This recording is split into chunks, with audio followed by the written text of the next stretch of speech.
Ladies and gentlemen, please welcome to the stage Brandon and Emily Sanderson.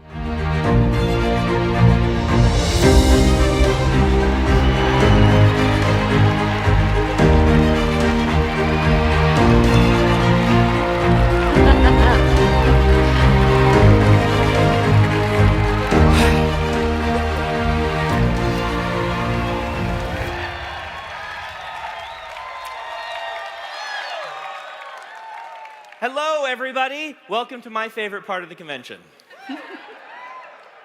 It's probably not my favorite part. Emily gets a little bit nervous. I'm out here going.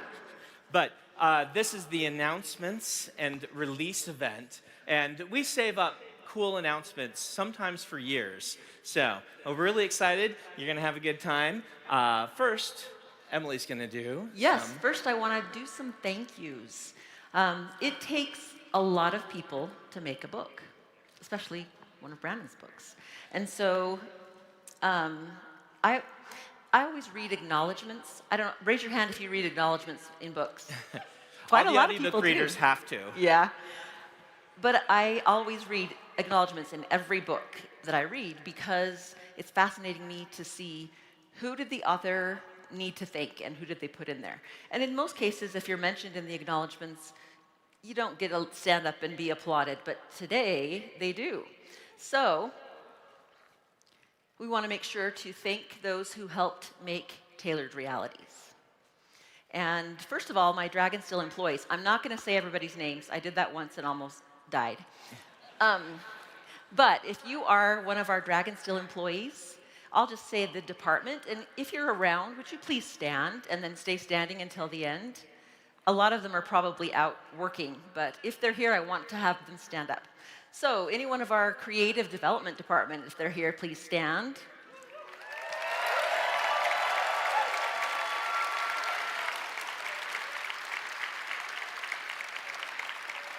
Any of our editorial department, if they're here.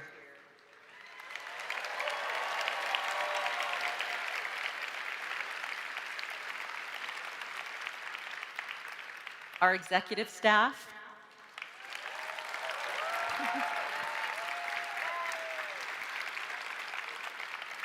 Our finance team.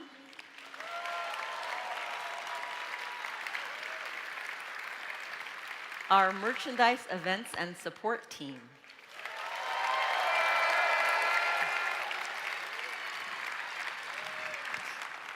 Our narrative department.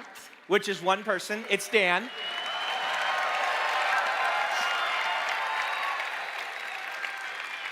Our operations department.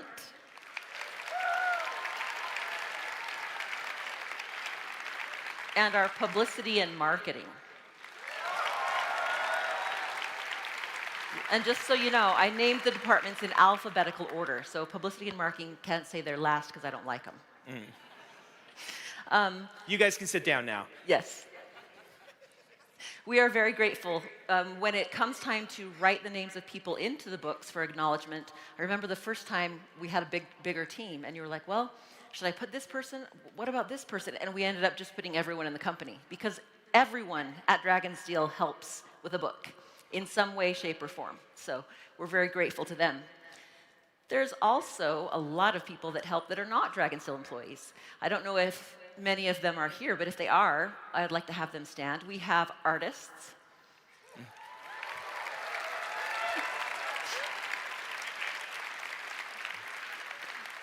Brian Mark Taylor painted the cover art, and he actually has it for display at his booth. So if you go in the exhibitor hall to his booth, you can see the original for the cover art of the Tailored Realities. We have a whole amazing group of beta readers. If you're a beta reader, please stand.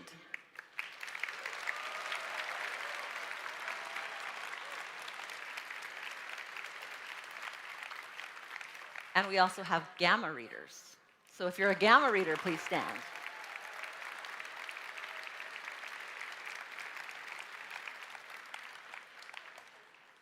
We had some subject matter experts on Tailored Realities. I don't know if any of them are here, but if they are, please stand and we'll clap for them.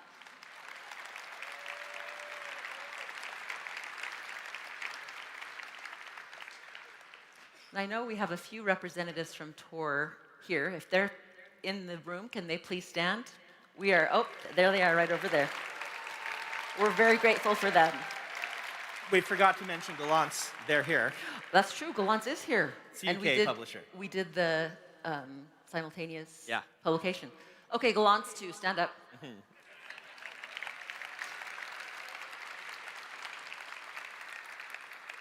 And I don't think they're here this year, but Jabberwocky is Brandon's literary agency, and they also do a lot to get his books out and make sure that everything goes correct. So let's give them a round of applause.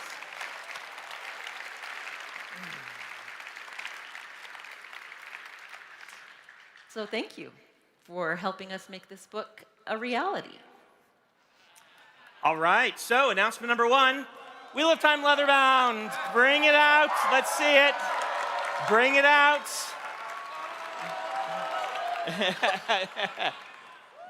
These came in like last week. So we have them. We did not want to put these up until we were sure we had them because of some things. You know, if you watch my updates, the cover was hard to get right. And so we wanted to make sure they were printed and shipped in here. So now we have, can I get the clicker? Mm-hmm. Yeah, because I'm going to advance the slides. So we now have them in stock. What does this mean? Well, it means that it's time that you can actually get one if you want one. So, pre-order opens on December 19th. We're going to start shipping them in early next year. We're going to let my team take the holidays off because after Nexus, they will ship holiday orders, the last of them, and we don't want to open a pre-order or a sale on December 19th and then not ship the book. So that's when the pre-order opens. Early next year, we'll be sending them. I'm sure that they will have notes on the QR code there about when we'll send them out. But you should expect them pretty soon next year. That December 19th, we picked that day because it's my birthday. It's also Kolos Head Munching Day by coincidence on Scadrial. Odd how that works. Yeah. So I'll be doing my traditional spoiler live stream, Q&A that night. So join us if you want to, but be warned, they're spoilers. If you don't want to get spoiled for things, then maybe skip that live stream. But we will also be giving away a sword, the Heronmark blade that we had forged by a forger. A blacksmith will be giving away on that night as well. So, and that sword is for subscribers to our newsletter, our Wheel of Time newsletter. The Wheel of Time newsletter. We do separate newsletters so we don't spam people. So if you're not interested in the Wheel of Time Leatherbound, you won't get the emails on it. So if you do want to sign up for that, we'll just pick one of those people and they will get a sword shipped to them. However, we'll figure out how to do that legally and we'll send you a sword. All right, now Emily, you're going to do some updates on. So I don't know if, I think people are pretty familiar by now. The Lightweaver Foundation is a private foundation that Brandon and I started in 2015. And it's been quite the ride. We've done some interesting things this year. And I just put a couple of them up there with a few pictures. I wanted to tell you a little bit about one of them. Brandon gave a speech at both of the Utah penitentiaries, and both in Gunnison and in Salt Lake. And the group that asked us to do that for them was a group called My Story Matters. And they have a really cool curriculum. Oh, I heard a cheer. Somebody's here. They have a really cool curriculum called Captain Your Story that they have been teaching to inmates in the prisons for a while, and it's made a huge difference. So Brandon had a group of about 100, maybe 200, and these were inmates who had gone through this program at least once, and he gave them a speech, and Jane and I had the opportunity to interview these inmates. And we're hoping we can put some of their stories on the Lightweaver website at some point. But it was really fascinating to hear how this curriculum has impacted them and how story and writing has changed their lives. It was really cool.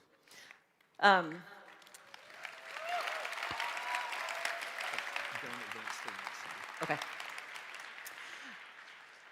So you can have opportunities to share in the giving tradition here at Dragonsteel Nexus. If you look at the bottom of that slide, those are the names of the charitable organizations that are here, and they all have a booth at Donchard Harbor.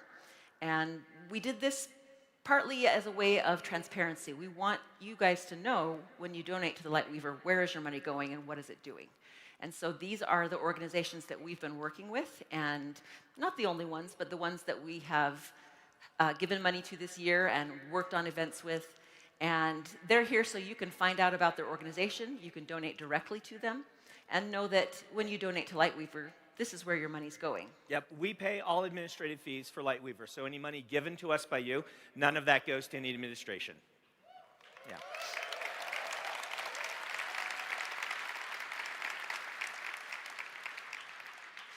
And last year we had quite a few programming items for Lightweaver, and I think we just about killed Jane. So we just have one programming. We have a charity live stream, and some of you may remember on Brandon's Halloween live stream, he drew some magic cards. Basically, they gave me draw what you would draw if you were the artist being assigned this artwork for a magic card. So I did my best to draw something that looks very terrible.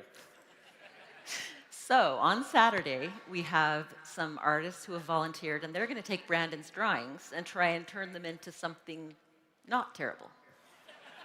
It's a Herculean task. And we'll have cameras on them so you can watch them as they paint. Isaac will be here, and he'll be talking to the artists and interviewing them.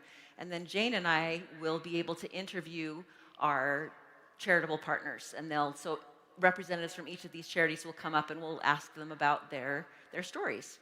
So it should be pretty interesting. It will be live streamed, and then all of the proceeds for the auction of these pieces will go to Lightweaver and to our partners. Last year we had Adolin having tea with a chasm fiend, and so this year we have Yasna having pizza with a Cthulhu monster. Yeah. My interpretation of an Eldrazi, if you play Magic. So, Yep, so we're excited to have this stuff going on and hope that you will be part of it. Let me hand this one over to you. All right, this next one kind of dovetails in that. This is something that I've been thinking about for a long time. It's a serious topic. Many of you know, if you enjoy the Stormlight Archive, mental health has become a theme for the Stormlight Archive.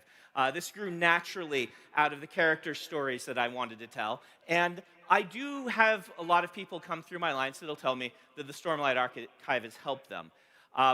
Once in a while, I will hear about someone who's struggling with mental health challenges that their family will come through and tell me, well, the person is no longer with us. And that always really strikes me. And it makes me wonder. It makes me wonder if there was something I could do to help out with this in some way. And I had this idea many years ago. I thought, what could I do to get in the pockets of people who might be having mental health struggles, something that in a moment of emergency, they would have a last line of resort to help them out. And so I want to introduce to you the Next Step coin. So what is this?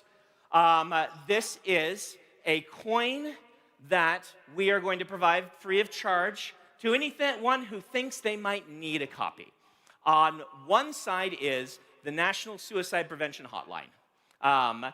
And the idea is that if you feel you need this coin, you will ask us and we will send you one for free. It will come with a letter from me that encourages you to sign that letter yourself and make an oath that you as a Knight Radiant will keep this coin with you, so that if that emergency comes, you have a last line of resort. Now, on the other side, we didn't want to just have it be for emergencies. And this is what took us a long time to set it up. The idea is on the other side is a QR code, and this QR code will take you to some resources. We've partnered with some people who are offering free mental health care to those in need who can't afford it themselves, and then other resources so that we can do preventative measures, so that we can help you out. If you are in desperation, you're like, I don't know how to even start. This will start helping you get the health. Again, these are free for anyone who wants to get one if you need one. Now, I know a lot of you here want one anyway. I know you and I see you. So we are also going to put them up for sale with all of the money for those going toward helping us with this. So printing more coins and yeah.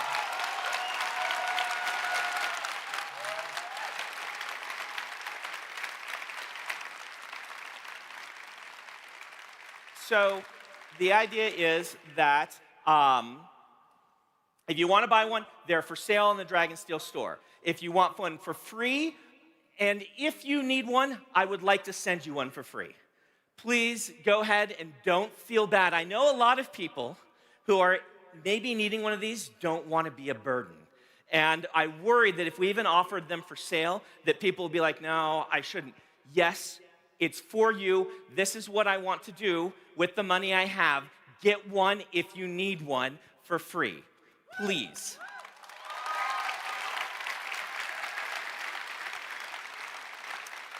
So right now, or very soon, on the Dragonsteel Books online store, then these coins will be offered up as an item, and with options to request one for free, and Dragonsteel will ship it to you, and also options to buy one.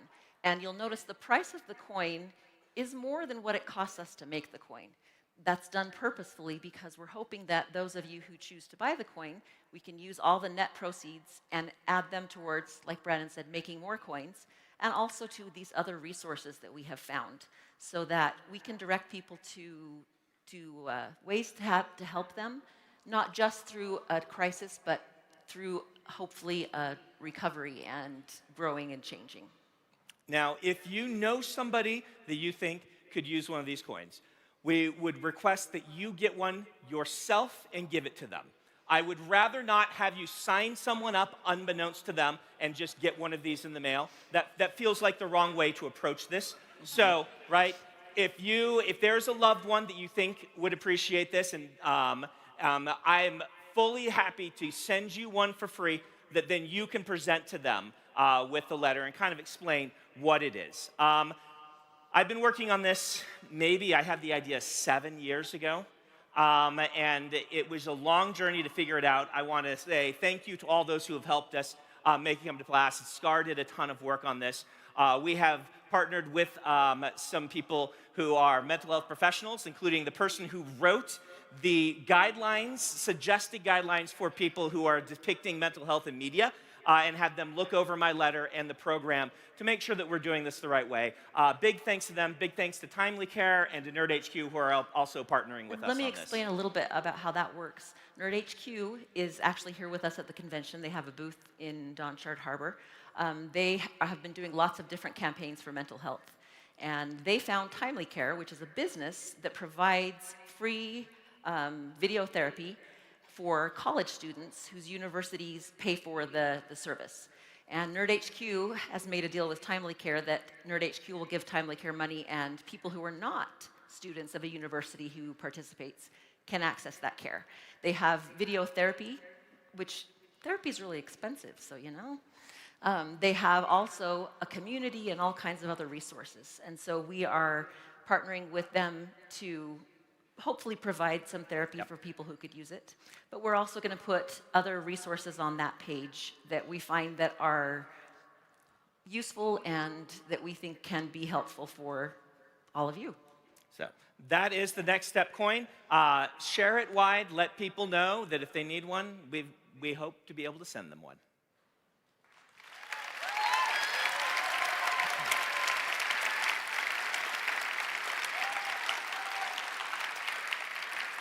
And coins will be for sale in our Dragonsteel booth at the exhibitor floor. If you want one for free, we ask that you go online and order it so that we can send it to you. Yep. So, on to something a little bit more lighthearted. I say a little bit. Let's talk about our last announcement for this time, right? This is the last one? I think it's the last one. Which is, let's talk about the Hoyd Storybook Collection. Yes. So this will be, it's been a while now since we've had one of these crowdfunding campaigns. This will be our crowdfunding campaign in March this year. This is a chance to get, Isaac and I have done a lot of work art directing over to get these perfect, and I've done a lot of work on the writing of them. We're going to be releasing 4 storybooks. These are of a different style. Each one's a little bit different. In fact, I'll talk about the first one. So the first one that'll be in the campaign will be Steve Argyle's interpretation of Wandersail, the story. And this one is a little bit more like a coffee table style book. It's set, it is canonical. It is showing the story.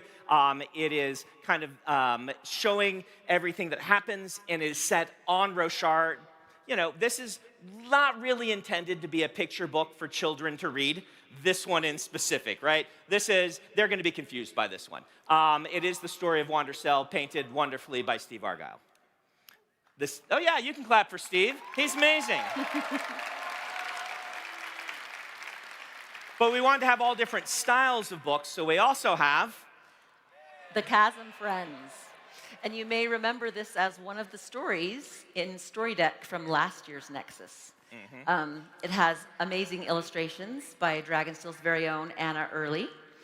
And this is more like a storybook that a child would read, but it is a Hoyd story, and so...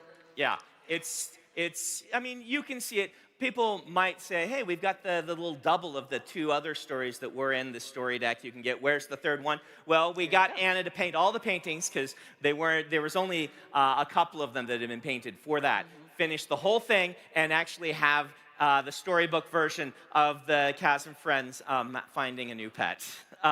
So it's delightful. The art is amazing. I think you guys will love it.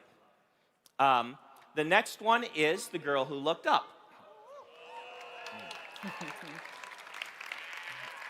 So The Girl Who Looked Up took a little extra work because if you've read the book that it's in, the story isn't actually finished.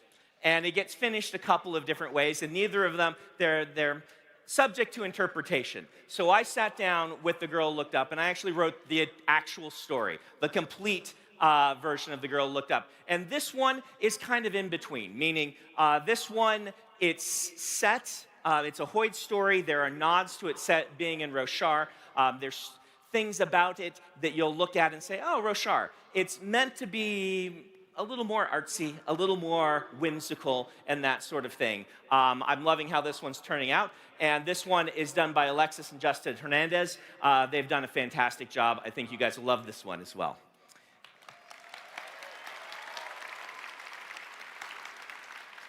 And then the last... I knew you guys would like this. Yeah. The Dog and the Dragon that Hoyd tells to Kaladin in Rhythm of War. And this is done as more of a, very much illustrated as a kind of a children's story, kind of the little golden books. Did you guys remember those? I had a lot of those as a kid. And they really had different kinds of illustrations and really good ones. So this is more of that type of illustration. It is done by Howard Lyon.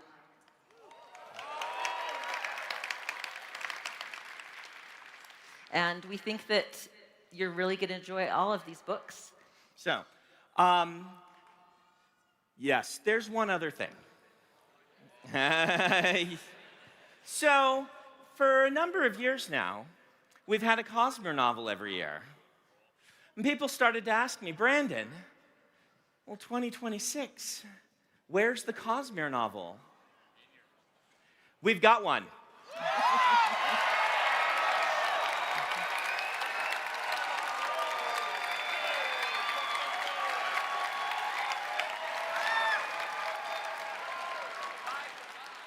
So what is this? Well, I really enjoyed writing Trust of the Emerald Sea and Yumi the Nightmare Painter. And I thought, there are more terrible things that have happened to Hoyd in the Cosmere. And so there's this is now a series. This is the stories of Hoyd's travails, in which terrible things happen to Hoyd, and he tells you a story about it. My reading tonight will be from the Fires of December. And you...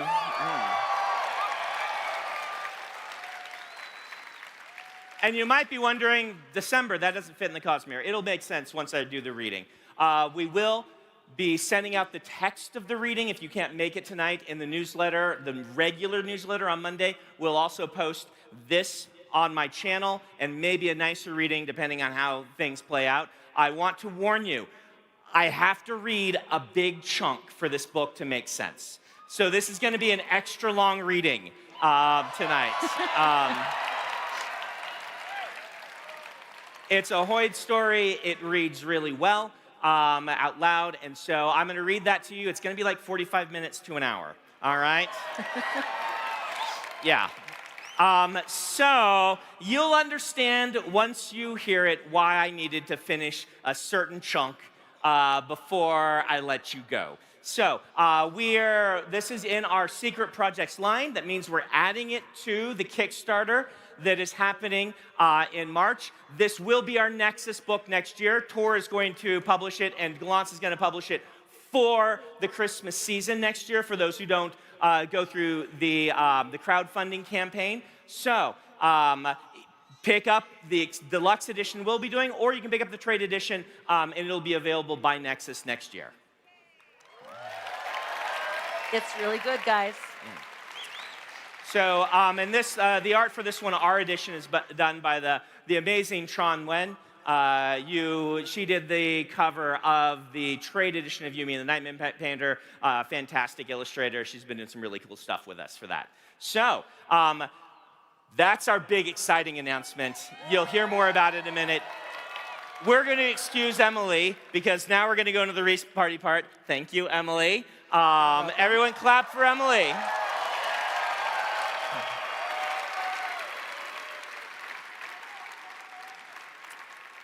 So now, if you haven't ever been to one of the release parties before, this is the part where I blab at you. Yep. This is Brandon's speech. Speech is about a half hour-ish. I'll talk to you guys for probably a little under a half hour. Then we'll do a Q&A. This is the non-spoiler Q&A. All right? So please don't ask spoiler questions. This one we'll have a later spoilerific Q&A. And then we will do the reading. You will not offend me if you need to leave at any point of this. It'll all go up on the website. I understand sitting here for like 2 hours might not be what everyone wants to do, plus some of you are going to the World Hopper Ball. You won't offend me. But now that I have you, you have to listen to me talk about stuff. So, what has been on my mind lately? Some of you are going to be able to guess. In April 2010, film critic Roger Ebert, he made an infamous claim. He said, some of you will remember this, video games can never be art. Yeah, I know. His blog post set off this firestorm of discussion. I was there back then on the internet. I'm old, and yeah, everyone was talking about it. Talking about kind of how he's an out-of-touch old man yelling at clouds, maybe yelling at clouds that were actually shrubs. Mario joke. Some of you old-timers know that. I disagree profoundly with Mr. Ebert, but he was an intelligent, articulate scholar, and he had a better point than this clickbaity quote might imply. His argument was this: games are about mechanics and winning, not about aesthetic enjoyment. So if I'm going to summarize him too briefly, and he wrote a long blog post on this 2 years later, you can still look up on his website. I essentially said that while video games can contain art, such as an amazing digital painting, they're not at their core art, because their focus is on obstacles to overcome in order to win. By being victory-focused, he argued they were an innately commercial product, like a toaster, and not able to be considered art. Now, I'm not going to spend this speech taking down an old essay by a man who's been dead for over a decade now. Anyone who deeply loves video games will know his argument just fails to understand what gaming is on a fundamental level. Those of us who are gamers know that the mechanics themselves can be part of the art. And in fact, video games let us tell stories that you couldn't tell in any other medium because the mechanics are part of that artistic experience. Winning isn't the art, but the emotions of winning can be part of it. Why do I bring this up? Well, my goal today is to tackle a few questions that Mr. Ebert raised, which I think are more important today than they've ever been. right? Because my goal is to talk about what is art and why we make it. Now, I know some of you are flinching right now, and you're thinking, Brandon's gonna whinge about AI art again. But no, I'm gonna whinge about AI art again with slides, so it's different.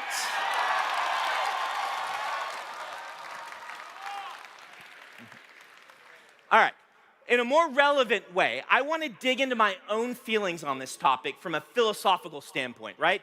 The surge of large language models and generative AI raises questions that are fascinating. And even if I dislike how the movement is going in relating to writing and art, I want to learn from the experience of what's happening.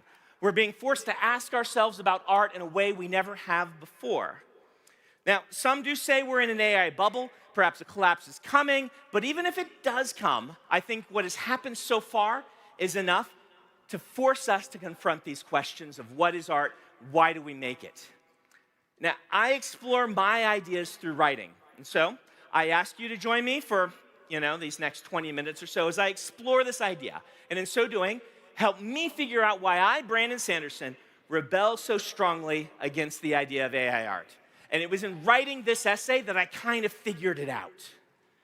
So, anyone that heard this song? This was pretty big a few weeks back. This is Walk My Walk. It's an AI-generated song.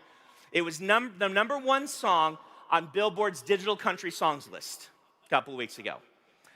When it happened, everyone was like, wait, an AI song is #1? Billboard admitted that there had been 6 in the last few months that had topped their charts that had been generated by AI. So, in addition, earlier this year, author Mark Lawrence, one of my colleagues, is a fantasy novelist, he did a series of tests where he had AI write a passage and then had novelists do the same thing.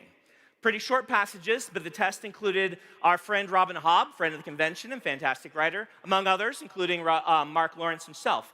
He posted all of these passages without attributions and had people see if they could figure out which were written by authors and which he had had the generative AI create.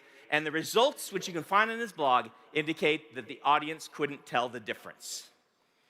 Now, he quickly explains this isn't a very scientific test. And AI is pretty bad at long-form storytelling right now. If you ask it to write a book, it does very poorly. But if it writes a passage, it can, in some situations, write prose that we can't tell. So this is why I say we are there. Even if the bubble happens and this all collapses, we are there. We have to be asking these questions right now because it can already imitate some of your favorite authors. When I hear of these two examples, Walk My Walk and the Mark Lawrence thing, my stomach turns. And I am worried, genuinely, that I'm against AI art just because it's new and unfamiliar. That I am the Roger Ebert in this case. And he was just in the last in a long line of artistic disbelievers. When prose began to be used for storytelling a lot instead of poetry, some considered its practitioners, many of whom were women, I'm sure that was just a coincidence, to be creating lesser art than those who wrote poetry. In the 1800s, critics explained that photography shouldn't count as art because it merely captured what already existed in the world.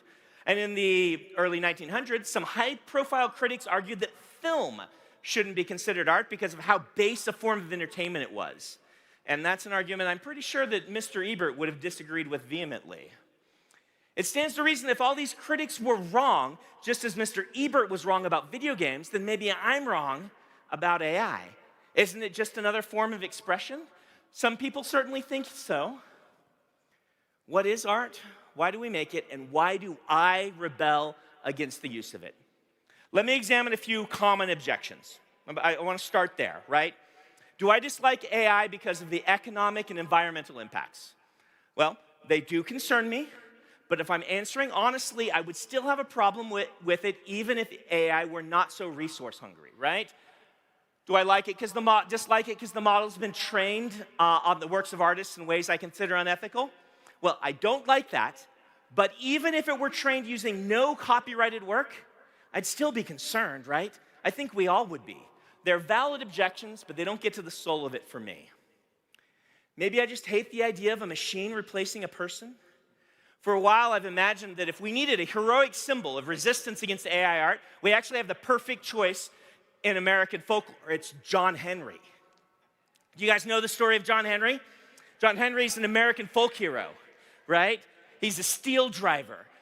Steel driver was this job where they would have to cut holes through thick rock and make a tunnel for a railroad, and they do that by pounding a spike drill into a stone with a hammer and making a spot, and then people could put dynamite in that, right? So John Henry, the myth of John Henry, is of this man who was the best steel driver ever, and then a steam-powered drill came along. And he challenged that drill to a contest to drill a tunnel through stone and see who could do it faster. You might have seen the Disney interpretation of this. I watched it when I was a little kid. So he did it, right? John Henry was able to steel drive better than the drill, and then he died from exertion. This is a result I circle around because it seems the story illustrates what I have to acknowledge. John Henry beat the steam-powered drill, but it cost him his life. And while he proved he could beat a steam-powered drill personally, he didn't change the world. We respect him, but as a society, we chose the steam drill, right? And I would too. I mean, let's be honest. I'm not sure that I fully dislike AI just because it's replacing a human. It's getting closer to the reason, but there's more. Truth is, I'm more than happy to have steam engines drilling tunnels for me to drive through. I don't even dislike AI because it's poorly done, because as we've shown, not all AI can I even tell what is good and what isn't, what is machine and what isn't. I hope I can tell what is good. I've listened to Walk My Walk, and it's catchy. I wouldn't have been able to tell the difference between it and a human-made song. I read the Mark Lawrence test, and I couldn't tell which one was Robin Hobb and which one was AI. So why? Why does it bother me so much? Like a lot of things, we can look to Star Trek for help. I am a nerd, after all. So my Star Trek was Next Generation. A lot of you Gen Xers. I would get up at night, or I'd stay up late at night, and I'd watch it because it was at 11 o'clock. And my mom would want me to turn off my TV because it was 11 o'clock Sunday, so there was school the next day. And I would not because I was watching Star Trek. Got to watch my Star Trek. In Star Trek Next Generation, we got Data, right? He's an android, and a lot of his character arcs were about exploring what it means to be human.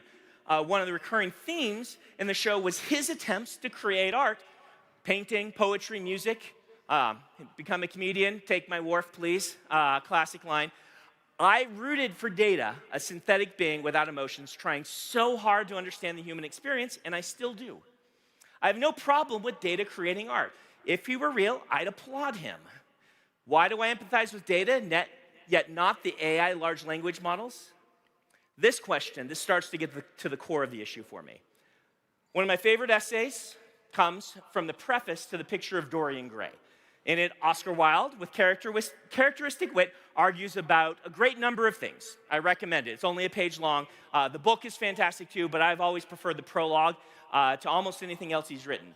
It ends with these lines. We can forgive a man for making a useful thing as long as he does not admire it. The only excuse for making a useless thing is that one admires it intensely. All art is quite useless. Now, of course, this is Oscar Wilde being a little bit silly. He tended to do that. He took lobsters on walks. But if you look at this idea, there is a point to making art that doesn't have to do with its usefulness. It doesn't have to do with what you can sell it for. It has to do with the intrinsic need to make art. I do think that part of the reason I dislike AI is because it is too focused on the product and not the process. Yes, the message is journey before destination. It is always journey before destination. But there's a specific take on it this time. This is a page in my first book. We had these on display at the World Hopper Ball. I don't know if they're out this year, but they might be. I wrote them longhand in these giant notebooks in Korea. We call this White Sand Prime. I started on it when I was 19, and it's not very good. It's one part ripoff of Dune, one part ripoff of Les Miserables, and one part ripoff of The Wheel of Time. But I wrote it. I did it myself, first word to last word, and there's a seed of something there that is all me. Part of this tale is the story of a young man, or a man who is weaker at magic than everyone else and has to learn to win by finesse and understanding how said magic works instead of by raw power. And that's a very Brandon sort of thing, isn't it? I would much later write a better version of this story, which we turned into the White Sand graphic novel. That said, I have no question that using the language models currently released, everyone in this audience could prompt AI to create a book that is better than White Sand Prime. It is truly awful. But here, this is a picture of my second book, Star's End. Isaac actually made me a print edition of it at one point, just as kind of a gift to me. This book also leans along on authors I'd read before, but the me is more apparent. In my third book, I return to the world of White Sand, and suddenly it starts to feel original. The plots are tighter, and the characterization is more solid. The world building goes beyond its influences. In my fourth book, Nightlife, I experimented with twists and started to develop my style of the Sanderlanche. And in my fifth book, The Sixth Incarnation of Pandora, I started experimenting with theme, specifically in relation to the books I'd read before, laying the foundation for me telling stories that are in conversation with the legacy of science fiction and fantasy I'd read, rather than just copying that legacy. Finally, we reach Elantris, where I brought all this together. This is when I emerged. Oh, thank you for the applause. I appreciate it. This is when I emerged for the first time as the author I would become. A fully realized fantasy epic, applying all the lessons I learned so far. After Elantris, I started to create the Cosmere, eventually landing at Mistborn and the Stormlight Archive. Oh, that was the backwards button, Brandon. Maybe someday the language models will be able to write books better than I can. But here's the thing. Using those models in such a way absolutely misses the point, because it looks at art only as a product. Why did I write White Sand Prime? It wasn't to produce a book to sell. I knew at the time that I wasn't going to write a book that was going to sell. It was for the satisfaction of having written a novel and feeling the accomplishment and learning how to do it. I tell you right now, if you've never finished a project on this level, it's one of the most sweet and beautiful and transcendent moments in my life was holding that manuscript. Thinking to myself, I did it. I did it.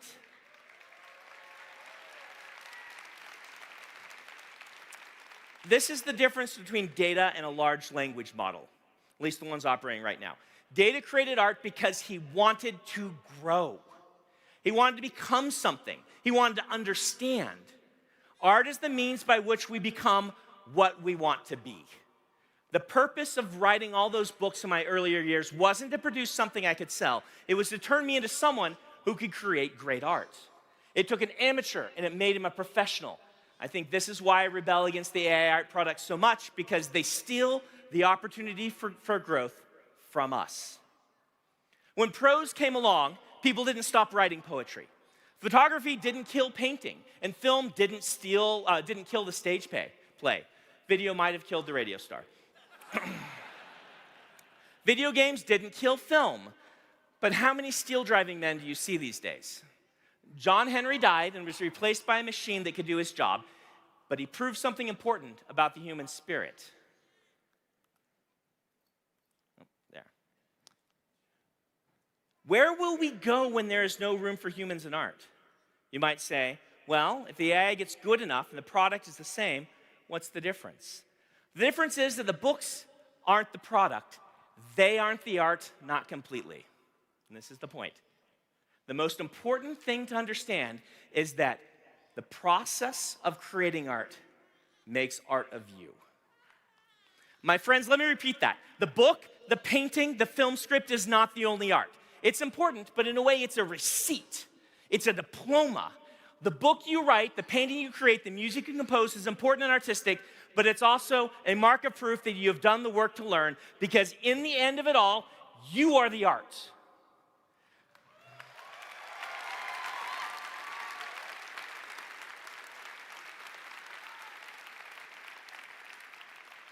The most important change made by an artistic endeavor is the change it makes in you. The most important emotions are the ones you feel when writing that story and holding the completed work.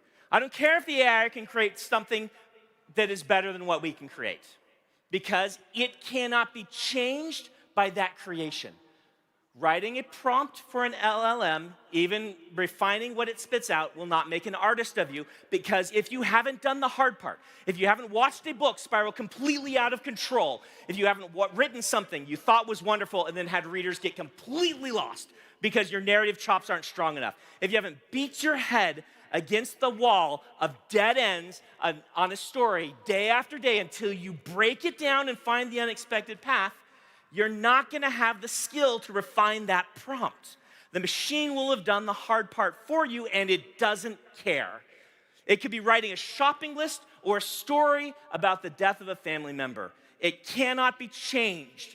It can be changed by feeding it more copyrighted material, but creating the new work will not change it. It will not learn, it will not grow, it will not care. Art is useless, as Oscar Wilde said.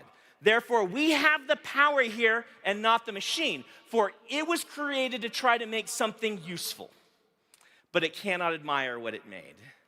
For a long while, I thought our position was the same as John Henry, that we were inevitably going to lose. But I'm starting to think that we don't have to. 15 years ago, Roger Ebert made a well-reasoned but ultimately uninformed statement. How many of you here think he was wrong, that video games can be art? You're right, not because I say it, but because we as a society say it. That's the great thing about art. We define it and we give it meaning. The machines can spit out manuscript after manuscript after manuscript. They can pile them to the pillars of heaven itself. But all we have to do is say no. If we do, they lose. John Henry couldn't ultimately stop the steam-powered machine, but we can fight the battle and we can win because we get to choose what victory looks like. What is art? Art is what we define it to be. Why do we make art? Well, remember, art is not just the story. It is not just the painting or the sculpture or whatever else you love to create. It's also the process of creation and what that process did to you.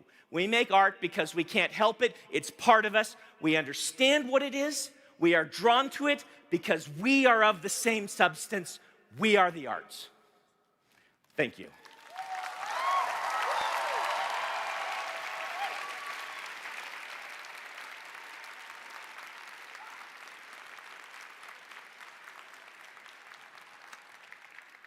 And I'm going to take a drink because that was a long speech of me blabbing at you. Thank you for being patient. So, now's the time for the Q&A. They've told me this will all be done through the app. I trust them, mostly.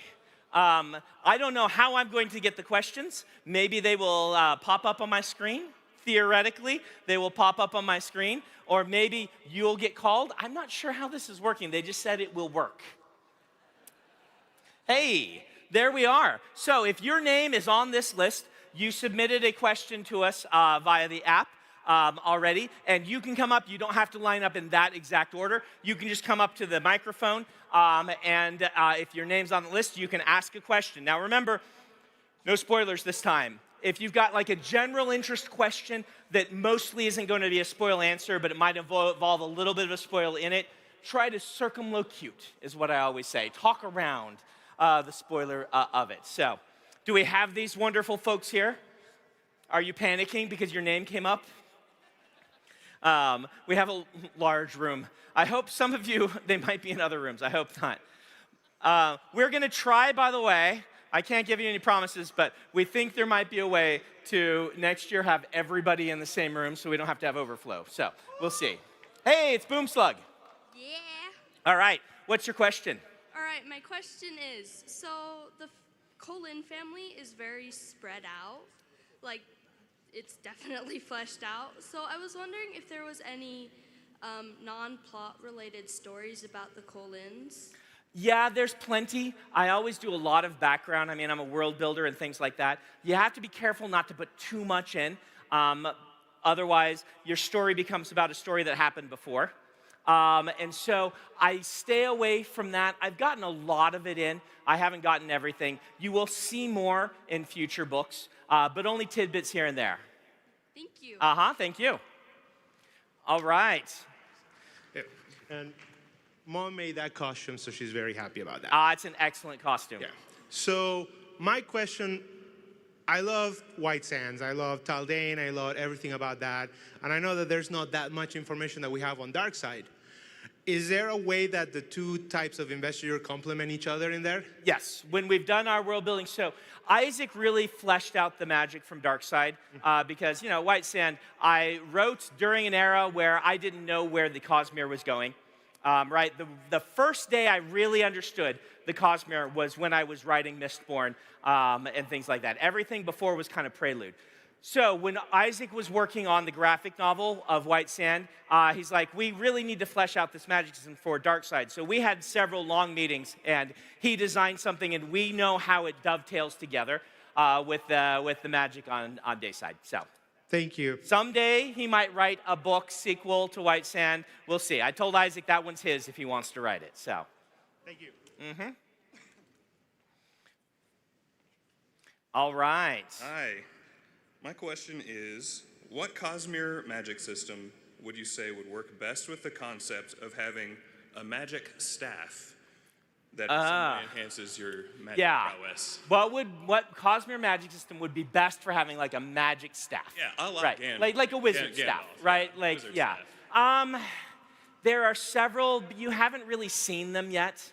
That would work best. Of the ones you've seen, I mean, you could store a whole bunch of breaths in a staff, right? But there's really no reason to do so. Right. You know, you're better off having your breaths in a cloak or something for that. But what is the best one? Yeah, or in a sword. It's dangerous to put them in a sword. Watch out. Weird things happen. But I'm not sure if there's really a good one that I've talked about yet. I got some. I mean, you could keep your Stormlight on a little sphere on the top, like Gandalf kept his pipe, right? Wizard staff, not really a big Cosmere thing. I'm gonna be honest. So we'll see. I mean, you know, Painter had his thing. You could draw on the sand or on the ground with some of them if you were practicing Andor. Maybe it'd be nice to have a big staff, but yeah. So let's say Andor because you can draw stuff with a staff. Thank you. I don't know why you would want to do that instead of in the air, but, you know, you could. So it's a question I've never been asked before. It's actually a good question. Yeah. Hi, my name is Bella Goodfriend. Hi. I was wondering, what was your reasoning for including utilitarianism in the Stormlight Archive? Yeah, so Stormlight Archive partially grew out of me. If you can't tell, I had a philosophy minor in college. And I like the ways the different philosophers' thoughts intersected with one another. And so you see a lot of me kind of wrestling with what philosophical aspects do I believe? What are the strengths and weaknesses? And I kind of like to treat them a little like Sazed treated religions in Mistborn, looking at what are some of the strengths, what are some of the weaknesses, and of these different ways of seeing the world. I don't know that any of them should be thrown out completely, but all of them have places that you can get punched if you're not aware. Even if you are, it can hurt. And so I included it because it's one of the ones that I feel like is most interesting because in some ways it is naturally counter to what it says it's trying to do. Like the most natural divide, like strict utilitarianism is about doing the most good that you can possibly do. And yet when strict utilitarianism is implemented, most of us would say that's not doing good. Right? That's horrifying and terrible. And so it's really an interesting philosophy from that standpoint. That's why I was so interested in it. Thank you. Mm-hmm. Hey. Hi, I'm Jake White. My question was actually about tailored realities. Yes. Of the stories in the book, which one was your favorite to write and why? Ooh, what is my favorite? You know, it's really hard to play favorites with stories because you like them all for different reasons. I really liked writing the flash fiction piece, the 500 words, but nobody got it, right? Like, it's one where I'm like, this is so cool, and I shared it, and I have to, like, every time explain it, so I obviously needed more words than 500, but I didn't give them to myself. It was a nice challenge. It's the one, it's only one page, so don't worry, you've only got one bad story in there, but it's the one that didn't quite work, right? But I'm really fond of it, because I feel like I learned while trying to write a 500-word story. I like long stories, so Moment Zero being the big one and things like that, I'm quite fond of for that reason, like the big sink my teeth into it.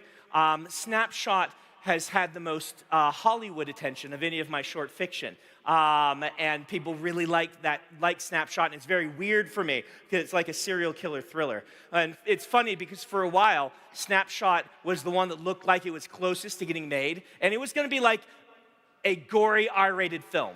And I'm like, this matches who people think of Brandon Sanderson. They think of a gory R-rated serial killer movie, don't they? Right? And it was just kind of amusing for that reason. Perfect State got nominated for the Hugo. I think it's the only one in there that was nominated for award interest. So they all have their things going on with them. I'm going to err on the kind of longer side ones. I think my earliest one in there is Defending Elysium, right? That's in there. And, that spawned an entire series. So I like them all. That's the answer. It's like asking what my favorite child is. So I like them all, but probability approaching zero is the flash fiction piece is the one that is maybe the I get to be here too, guys, right? And everyone's like, yeah. Thank you. Hi, I'm Mark. My question is, when you were writing Mistborn, was there any rhyme or reason for how you decided which metals would be associated with which elementic ability? Yes, it was by vibes. That very scientific method of vibes. But there's more to this story because when I was playing with this and talking to my writing group at the time and showing them stories, I'm like, technically we could use mercury because you burn it away, and nobody liked that. They're like, Brandon, you can't use lead or mercury. People are just going to get distracted by it, right? And so the vibes on those were wrong, even though elementically, if you're burning it away, it doesn't really matter. If you're not going to get lead poisoning because, you're an allomancer. So yeah, but mostly it just kind of felt like vibes. Part of it was making the metals that are a little less in common use or a little more valuable pushed into we're not going to use that every day, right? Like if CoinShot was burning gold, I think that people would be like, but you're burning away this valuable metal when all of them are valuable allomantically and things like that. So, like I said, it was vibes. It was just like what feels right. Still, to this day, I still mistake, 20 years later, calling them silver eyes instead of tin eyes for a reason you can look up online. Originally, that was silver. So, good question. Right. Thank you. Mm-hmm. Hello. And I should be giving, is Becky here with pins? Yes, I should be giving pins. So the boom slug, if you wanted a pin, that boom slug, I have a pin for people who come in costume. Have you gotten a pin yet? I have not. All right, well, we will, maybe you should, Sydney, come sit over here in the reserve section and be delivering pins. This is my assistant and my niece, Sydney. You're lovely. And if the boom slug wants one, I'm happy to give you one. Just come up and grab one from Sydney sitting over here. These are the ones they're the cosplay pins. We have number 2 this year. We've got a second cosplay pin, so if you already have the first one, you can get the second one if you come through my line in a costume or something. So, very cool. Thank you very much. My name's Kelly Johnson. It said the spoiler thing after I submitted my question, so I'm a little surprised. Is there any way you can talk around it without spoiling anything big for one of the... I'm not sure. Oh dear. Yeah, because we have a lot of people in here who haven't read the books. Like if it's in the first couple of chapters, that's not a spoiler. Okay. But if it has to do with the fate of a character or even what's going on deeply in a sequel, we'd rather you not say it because, yeah. But I tell you what, we can let you ask your question first in the spoiler section. Do you want to do that? Okay. So go and tell my team, find a way to get this person to be able to ask the first question in the spoiler session. All right? Thank you very much. Yeah. Mm-hmm. Yeah. Thank you for being careful about that. I appreciate it. We'll get you taken care of. Hi, my name's Hannah Quintanilla. I wrote this down because I'm super nervous. Okay, that's totally fine. My question is, the characters in the Stormlight Archive follow a mental health journey as much as they do a physical journey. What are some of the reasons you chose to make mental health such a central theme in this series? Yeah, excellent question. So one of the main reasons, I'd say the number one main reason I did it is because if I was going to have characters with mental health challenges, I needed to do it well. And if you're going to do it well, it's going to be partially a theme. And there's a push and a pull there, no pun intended, because it's the wrong world. There's not pushing and pulling.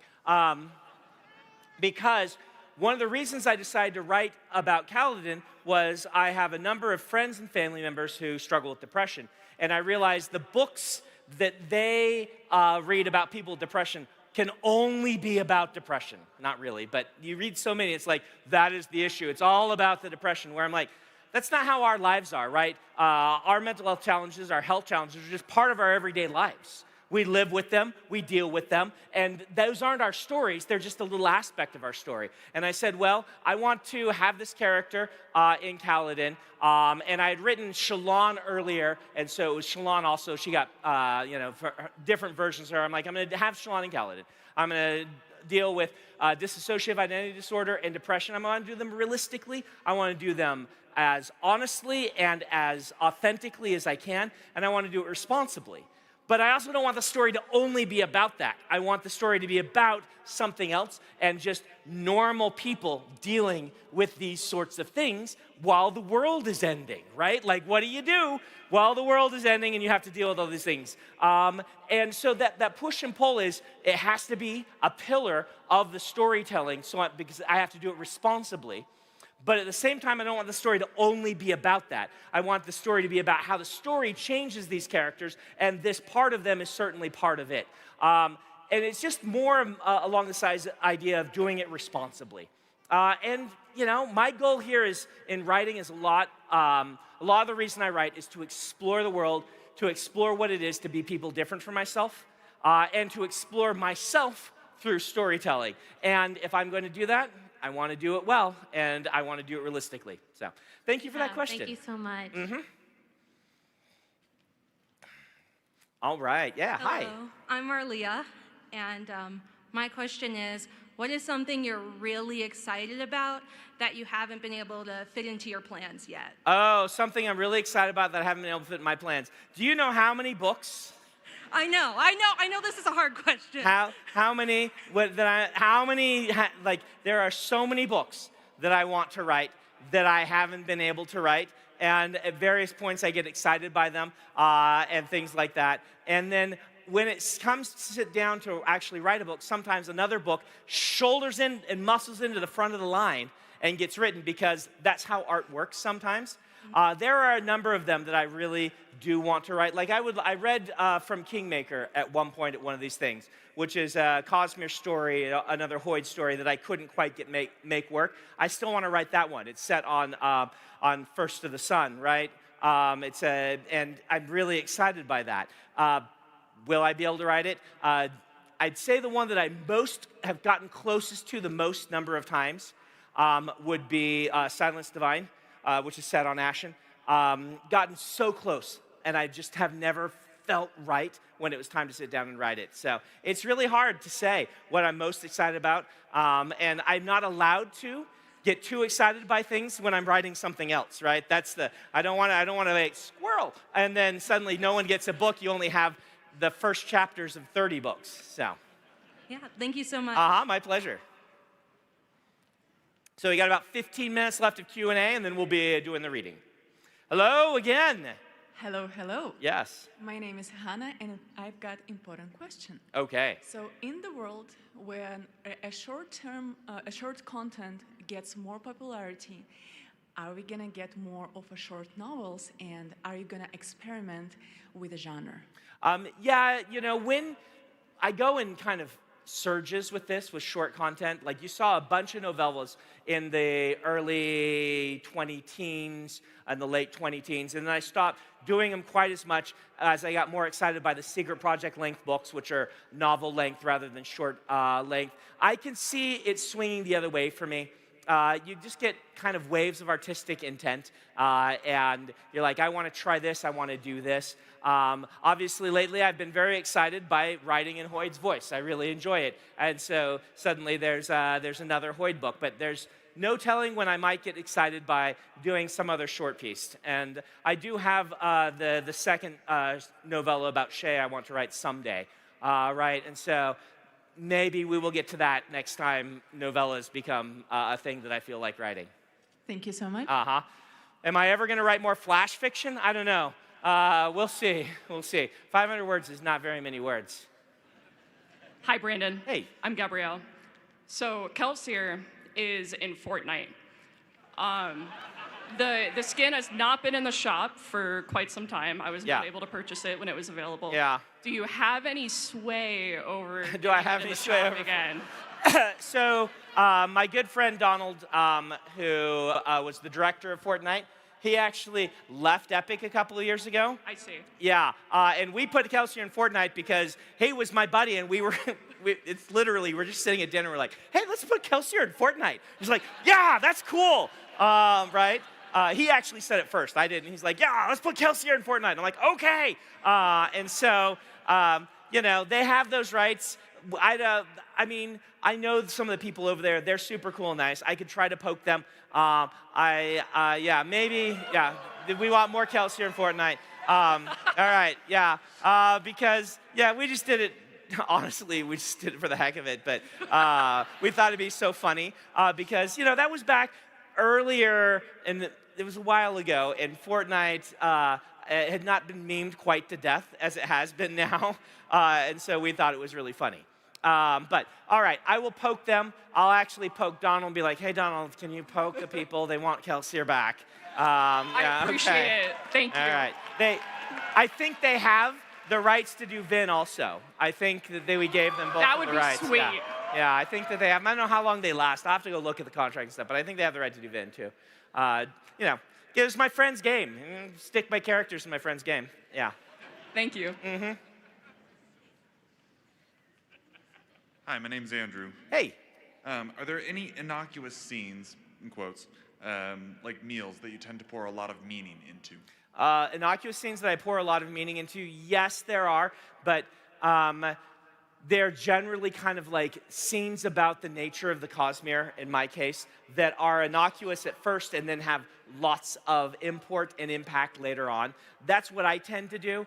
I tend to, you know, not do the George Martin thing where it's just the lavish meal or the descriptions of clothing. It tends to be, you know, here's some interesting mechanics that most of you won't care about, but some of you care a lot about.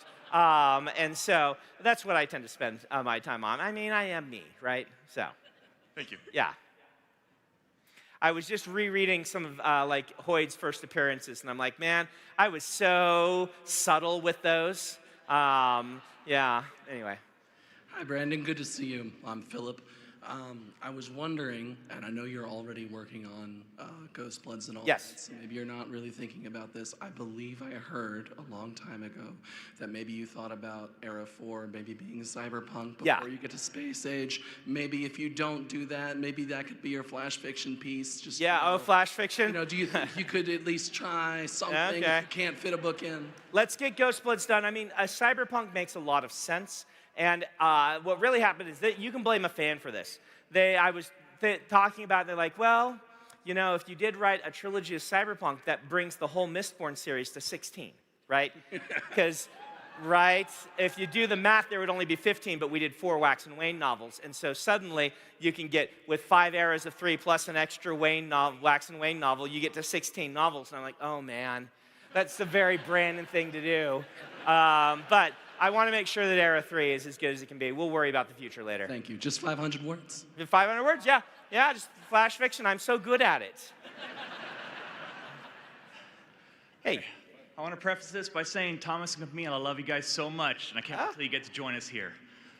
I hope that you get to join us another time. Yeah. What is Rock's favorite dad joke? Oh, what is Rock's favorite dad joke? See, it's going to be a pun in their language that we Erisic Lowlanders don't get because we don't speak the language because everyone's name is a poem. And so you can tell this long poem of someone's name and you can change the end. And so it would be something along the lines of, and his name was this, but the last syllable, instead of being like saying rock, would be like his head was a rock or something like that, right? So it'd be those sorts of things, puns on people's names. Thank you so much. Yeah. Rife for puns on people's names when your name is a poem. Hi, I'm August. Hi. Is there a specific reason why crabs Just in general, why crabs? What reason do you think? Is it because they haven't evolved that much, and they're so plentiful, so they're most likely to be on other planets? I mean, crabs are fun because if you didn't know this, you're right. Crabs have evolved separately how many times? It was like 5 different times, maybe more, that body shape works. There's something about it that they think crabs have independently evolved multiple times. More it was, I was looking at, when I was building Roshar, I was looking at just this idea of the high storm and how it was hitting and what creatures could survive in this environment naturally. And I thought of crabs because they're very good at both. You know, they're surviving in the water environment, the land environment. They can go between. They've got natural armor against the waves. It just felt like a very natural outgrowth of that. And so it is fun that it's like, hey, it's epic fantasy plus crabs. But it did feel like a direction no one had really gone before. But it was one of these things where I started with the high storm and then I build out from it. Thank you for not choosing cockroaches or ticks. Yeah, okay, yeah. I'm there with you. Crabs can be cute, right? There are cute crabs out there. Ticks, not so much. There is one, I suppose, who's played by Patrick Warburton, right? Yeah. Hey, Brandon, I'm Josh. Hey. You are now tasked with the construction of a group of D&D of only Cosmere characters. Who are you choosing? Oh, a D&D group? Are they going to play it like live streamed? Yes. Yeah, yes. They're going to play it live streamed, Cosmere characters. Wayne's a shoo-in, right? Wayne's maybe the GM, right? Yeah. Right? Like, he can play all the side characters, he can do all this stuff. And if you have him as the GM, he's not going to be stealing from the party, trading with the party nearly as much. So that's a good choice, right? You got to have the grumpy one who's there only because the friends drug him along, right? So you're going to have Shallan and Adolin and Kaladin, and they're going to force Kaladin to come along to socialize. Hey, you guys have been in these D&D groups, right, before, where it's the two who are totally into it and then their friend that otherwise would be sitting at home and playing Silk Song. It's probably what Kaladin would be doing, right? It's like, I am going to beat this part. Yeah. And so you got them, and then you need somebody else. Let's see, who are we going to add to this? Not the Lopen, because, we already got Wayne. You put Wayne and Lopen together, and it goes off the rails. So you guys think Vin? We'll throw in Vin. I think she deserves to relax and have fun. So there's our team with Wayne as the GM. Awesome. Thank you. Yeah, all right.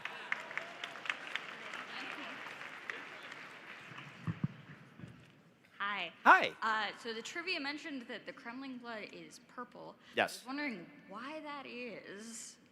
So it comes down to some of these things where I was just looking at, like, I remember reading an article on why is our blood red, and what would different colors of blood mean, and what certain creatures do have different colors of blood on our planet. I'm just like, this feels like the natural fit.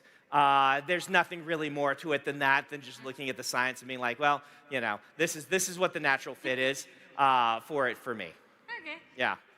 Sorry, there's not a deep answer for you there. It's another, like, this is what my research said.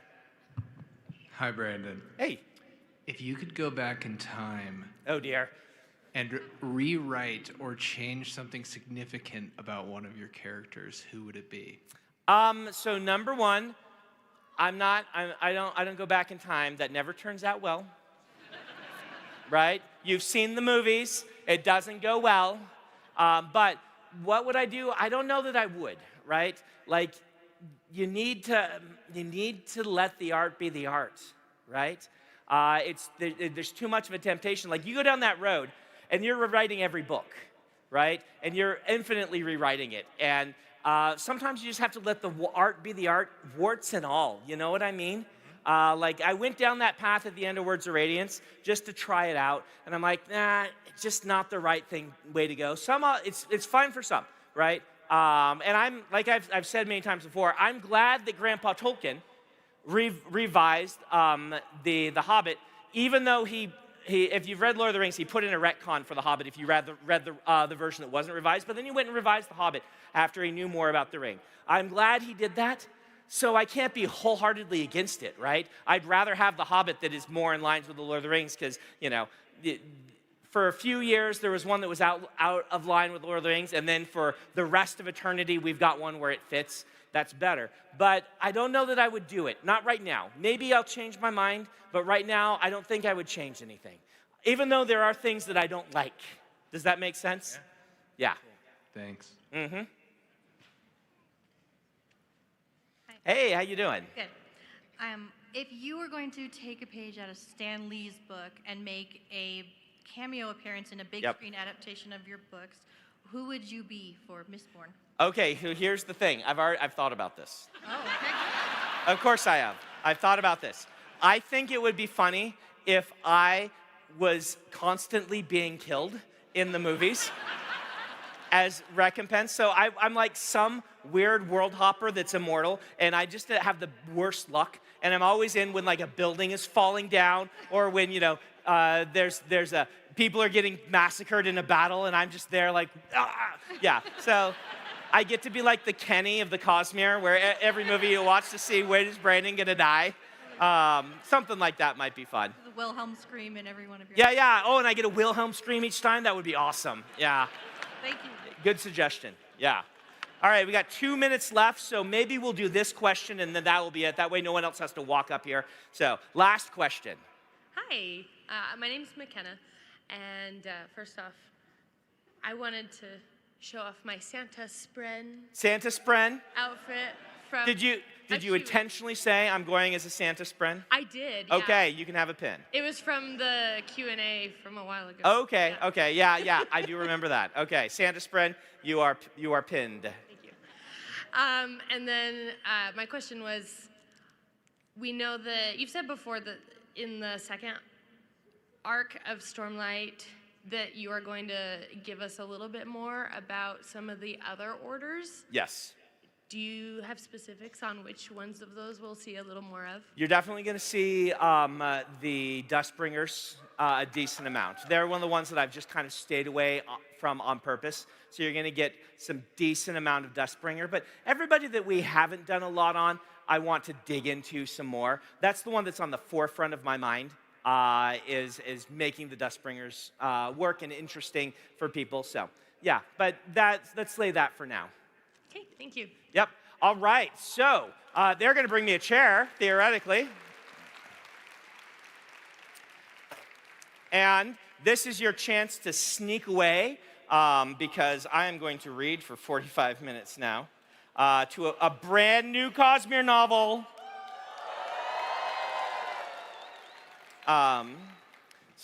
Here's my book, or my chair. Thank you very much for bringing that out for me.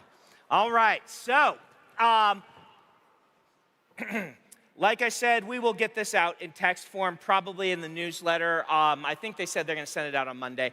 I'm sure it'll get posted around on the websites and things like that as well. So, what is this? Where did this book come from? I'm just going to say this while we're letting people wander out. This book is one of those books that I was not planning to write.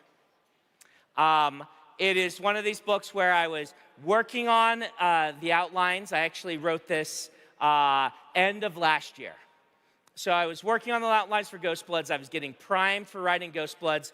I was finishing up some various things, and I wasn't planning to write this book, and then the book kind of came to me. And I don't like to speak mystically about books, right? Like, that's not how I am. But this is one of those ones where I'm like, I'm supposed to write this book. I need to write this book. I have to write this book. I'm going to ignore my family during the holidays and write this book. They're used to it. And it turned out very special. I'm very excited to share it with you. It is called, like I said, The Fires of December. And it's a novel of Voyage Travails. And I'm just going to launch into it. And here we go, all right? The girl was born in the last cold hour of the last cold day of the last cold month of an unseasonably cold winter. Her mother, so very pale from blood loss, was a woman with beautiful dark brown eyes of the storied variety, which made people say that within them they could see the very stars. She held the babe close beside the hearth's angry flames and named her after the month, imagining the peace of a gentle snow that muffled sounds and cares. for the child was even then abnormally quiet and refused to cry. It was a different word in their language, naturally, but I shall use the translation and call the child December. The mother kissed her babe and whispered her love, even as those stars faded from her eyes, seeming to join the teardrops as they fell. For all of her love for the child she'd borne, the mother was soon forced to depart for a grave cut shallow in the frozen earth. The girl would never know her mother's vibrant smile or soft voice. When picturing her years later, December could summon only the image of a solitary gravestone. People did say that December had inherited her mother's eyes, quiet and thoughtful, with a sense that you could see lights deep within. The mother was an outlander who had come to the town as a youth working a ship, then stayed through chance of fate. There was talk in town that she had fled from somewhere far away, though she never said where. The father had been a passing sailor with the charm of a sonnet, but the moral character of a limerick. As the mother was not native, no next of kin were available to take the child. Fortunately, the people of Rivershore were as pragmatic as the town's name had implied and had provisions for a child like December. The town reeve allocated a small stipend from the orphans fund to pay for a wet nurse to raise December to age 5, whereupon she was fostered by the innkeeper and his wife. At the inn, December was not exactly treated as a member of the family, but neither did she go without affection. She had a bed in the corner of the common room with the dogs, which was not an insult, as you might imagine, for the family bed was overripe with children clinging to the vine. The dogs kept December warm, as did the family's barn cat, who had 17 secret entrances to the house and soon discovered that December was the only one who didn't periodically throw her out. If one were to wonder at December's general affinity for animals over people, this childhood corner was the likely culprit. Not that the girl was rude or impersonable. She merely had a way about her. If you're unfamiliar with the terminology of rural folk, this polite descriptor indicates oddness or quirkiness. December's way was to stare. You'd catch her watching the inn's patrons, her brown eyes dancing with reflected light, and you would wonder what it was she had noticed that you had not. Though she would never have described herself as unhappy, sorrow was her heritage, and she spoke its tongue without accent. When December was young, society knew what to do with her. They called her girl and set her to sweeping floors. A fosterling child was to be nurtured but also made to labor, for in the kingdom of Mountain Crest, as in most lands with harsh winters, active appetites best manifest active hands. Remarkably self-aware as a child, she quickly learned this role and performed it willingly. As December grew, people continued to refer to her as girl, but their tones changed, and the world delivered a different connotative payload. The eyes of young men followed her, only turning aside if noticed. Upon seeing this, the innkeeper's wife set December to serving tables, which was effective at increasing patrons. For while she was not of the chatty type who usually drew customers, there was something fascinating about December, an almost ethereal, even unobtainable magnetism. Part of her mystique certainly was due to how she looked. Pale of skin, even beyond the norm for the region, she had thick black hair where blonde was common. She wore it unbraided, falling just past her shoulders. When it blew in the wind, it would move in clumps instead of frizzing, making her seem as if she were wearing a dark hood to shade her eyes. Her features were angular, her forehead high, her eyebrows wide and wild, her cheekbones prominent, her nose slightly pointed like the cut of a diamond. It was a face composed as if in a minor key. Society knew what to make of her at this age, for Rivershore was, again, a pragmatic place. It attracted single men from along the river to work in the nearby mines and could not afford to discard a young woman simply because of a questionable heritage. As she grew older, December began to understand the reason for this attention because, again, her defining feature was becoming her ability to hear that which was not said. She went to her foster mother and asked if she could perhaps move to the kitchen instead of waiting tables, as she wished to avoid being watched in such a way. Being watched, December, the foster mother explained, that is the point. The dressmaker does not hide his wares in the back of the shop, but hangs them in the window. This metaphor never sat right with December, but she could not find the words to object. Regardless, she did not return the attention of the young men as they came in increasing numbers to the inn for meals, trying to engage her in conversation, bragging or otherwise working to draw her eye. She served them, but did not linger and did not smile. Now, this was not from lack of interest on her part conceptually. There were some young men she'd admire from afar, at least when she couldn't hear them speaking. It was the situation, the expectation that she rebelled against. The fact that none of these men seemed interested in her so much as in the idea of her. The coin spent on meals and drinks the young men brought to the inn kept her foster parents back from pushing her for a few years past when a young woman in their society was expected to have found a match. In this, she began to feel strangely alone. She wanted to do as expected, and she did like men, just none of these men. Perhaps she reasoned she was being too picky. If she was not a dress to be hung in the window, then she did not know what she actually was. She continued in this uncertainty until one day when Bark lingered after dinner. He was a thick-armed brute who had been appointed assistant foreman in the mines, primarily because nobody wanted to pick a fight with him. He was a regular to the inn at dinner time, as he had no wife to fix for him at home. In December's experience, he was as sharp as mud and as thick as topsoil. But he paid his tabs on time, so the innkeeper and his wife were fond of him. This night, after eating his usual dinner of stew and fresh bread with his usual hunched posture, he sat a long, uncomfortable time. Finally, he took December's foster mother by the arm and as she passed. "When is the girl's birth date again?" Bark asked. "Tomorrow. She'll be 21. He grunted. "I'll come calling. I'll see that she's ready." There. That rising scream as if from a rat pinched in a closing door in the back of December's mind. She quieted it, telling herself that she misunderstood Bark's intent and distracted herself by taking the order of an odd stranger who had come to the inn on the river that afternoon. The town often got strangers, though many were not as strange as this one. They were instead of the ordinary kind of strange. Merchants, sailors, the occasional fine lord or lady from the capital, where they wore vibrant clothing of garish colors. These sometimes traveled downriver toward the distant plain where the Blood River eventually evaporated. Don't worry, the river wasn't made of human blood. That would be highly impractical. I mean, imagine the clotting. Besides, it would take thousands upon thousands of humans to make a river of blood this size, but here it was accomplished by just one demon. Regardless, this new stranger was strange. He had pure white hair, despite not looking much older than, well, his age was difficult to place. Certainly not 20, certainly not 50. Yet of all the options lined up between, he didn't fit any of them. He wore bright colors like a lord, but his were in patches and somehow even more loud. Each alone would have been garish. Together, they gave the impression of an overturned vegetable cart, its wares smashed together. I will note that this time my awful costume was not influenced by any lack of personal taste, but rather inflicted upon local jesters by royal tradition. The stranger had refused the evening stew for the meat it contained and sat idly humming to himself and writing with a quill in a small book. He was quite handsome and had a prominent nose, which I'd prefer to be described as incredible. And I'd not have anyone suggest otherwise, since it's both my nose and my story.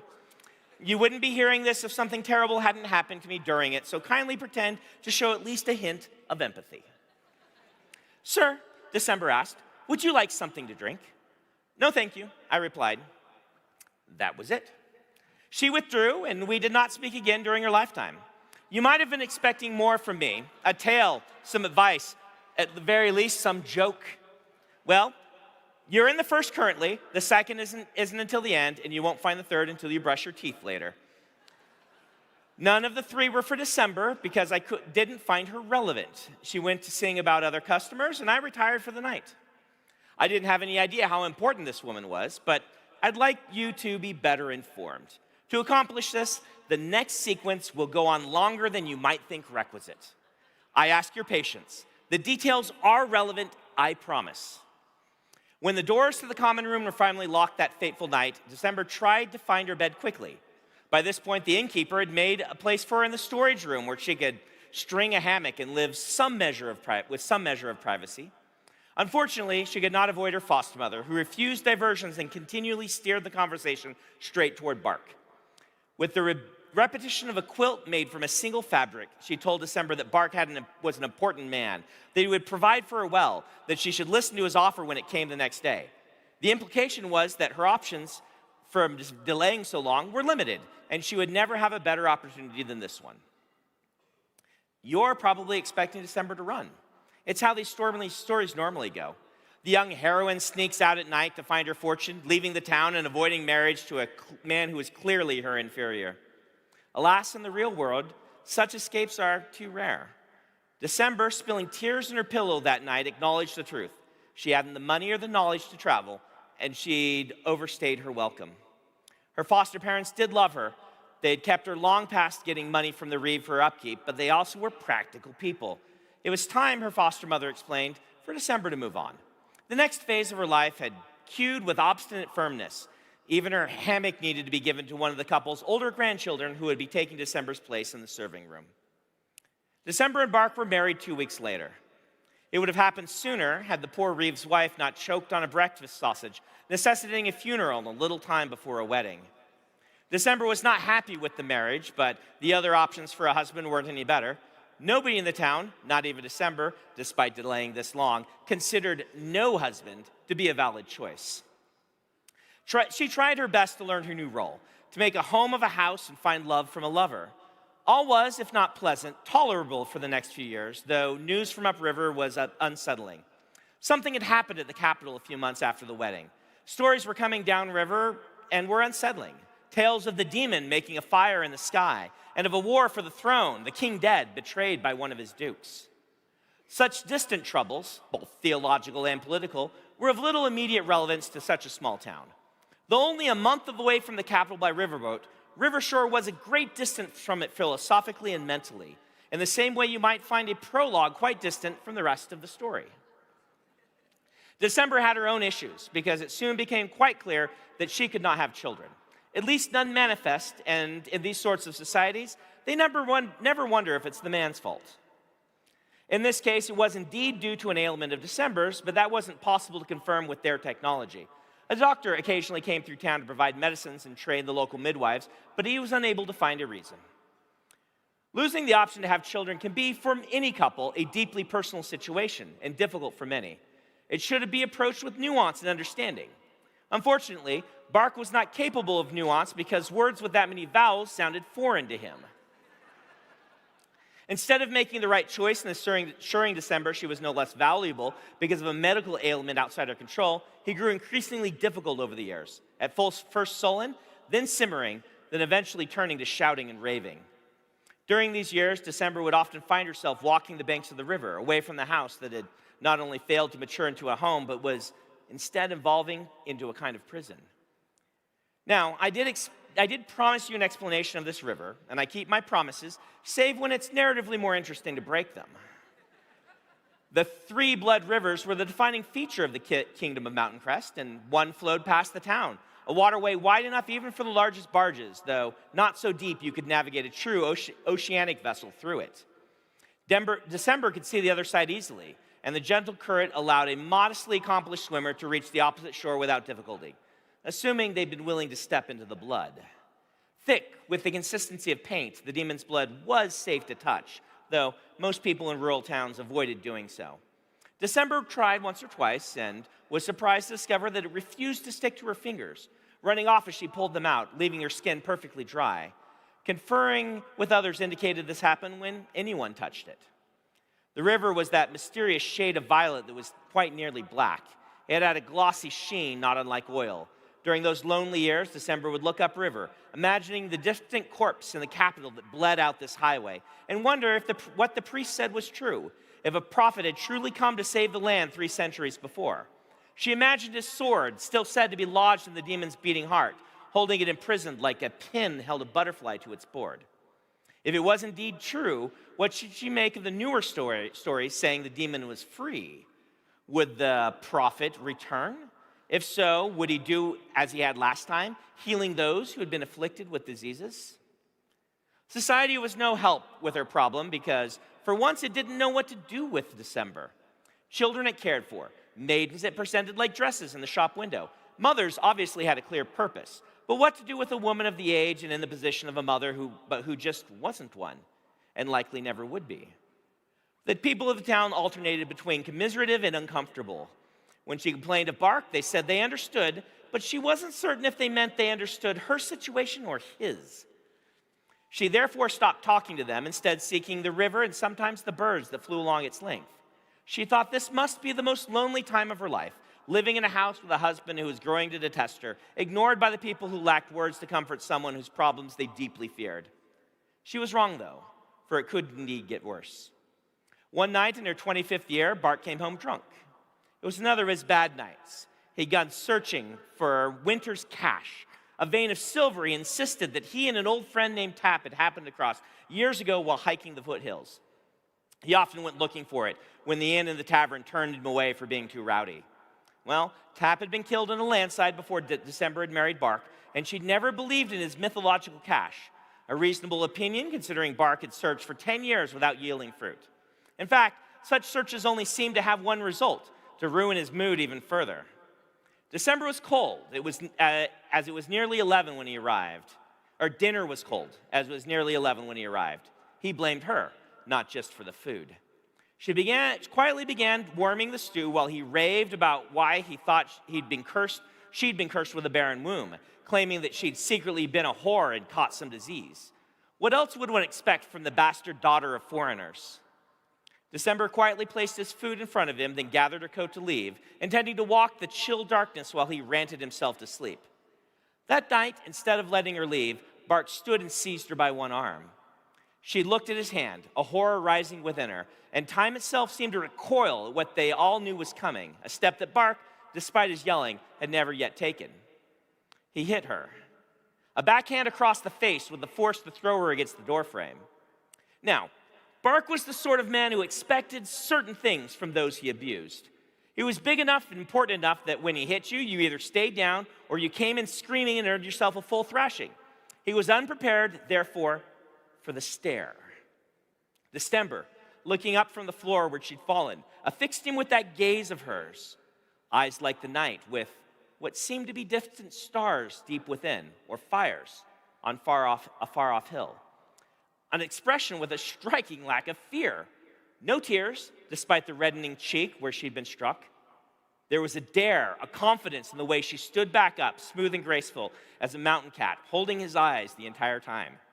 In that haughty, perilous silence that followed, Bark somehow knew if he hit her again, the demons of the night would claim his soul. He let her leave. It was wintertime, a season that overstayed its welcome in Rivershore, and December had no recourse but to return to the inn. There, she begged her former foster parents for a place to stay. They listened to her, comforted her as the tears finally came, then gave her a cold cloth for her cheek. But they did not offer to let her stay, for they had an older granddaughter living with them, and the unspoken fear was that whatever ailment December had might spread. You and I both know this to be complete foolishness, but please remember we're speaking of rural people without access to modern learning. Ignorance is our natural state, and while those who have avoided it by turn of fortune need not suffer at its continuance, we should be understanding of those still afflicted, same as with any hereditary disease. The innkeeper and his wife gave December a warm meal, a handful of coins, but were forced by their own fears to turn her out again. She pulled her black coat close and purchased a spot to sleep in the warehouse by the dock, where sailors without coin for the inn were known to sleep. She lived there for 3 years, taking what work she could find, sewing, washing, carrying water.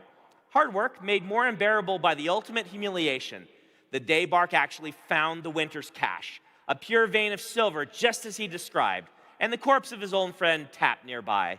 The discovery of a new vein was cause for great celebration in the city, and the man who found it was granted a huge payment of king's bounty as provided by the Reeve.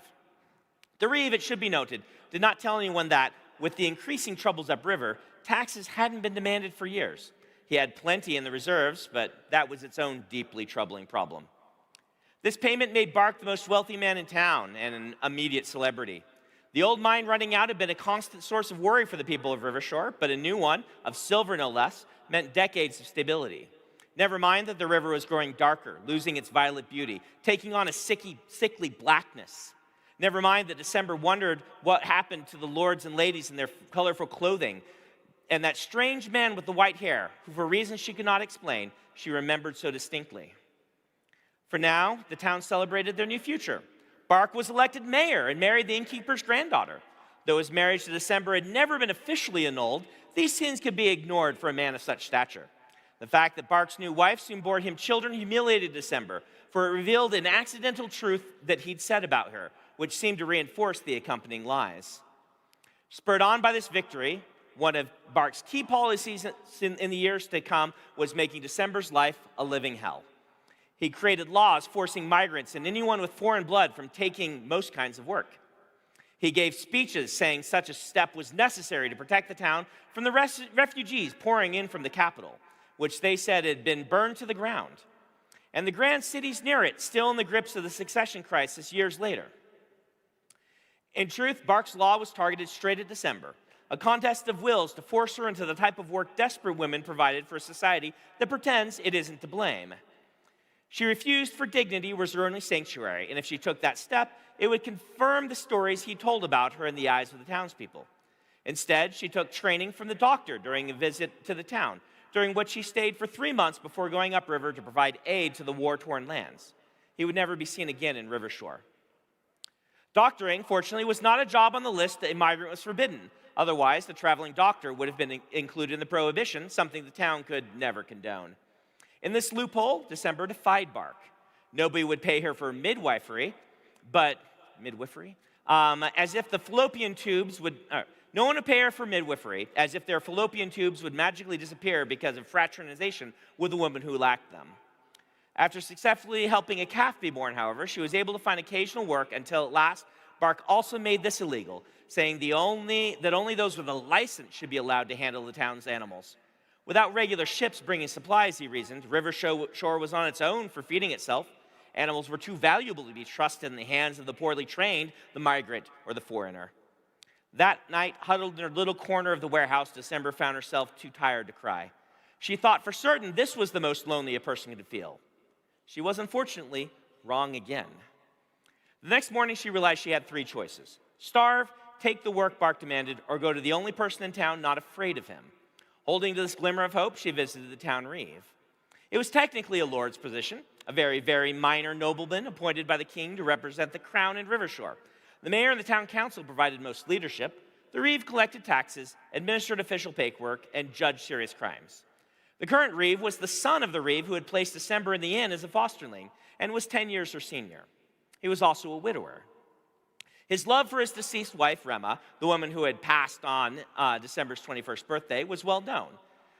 He had never remarried, but had 3 children, all boys, the youngest of whom was now 12.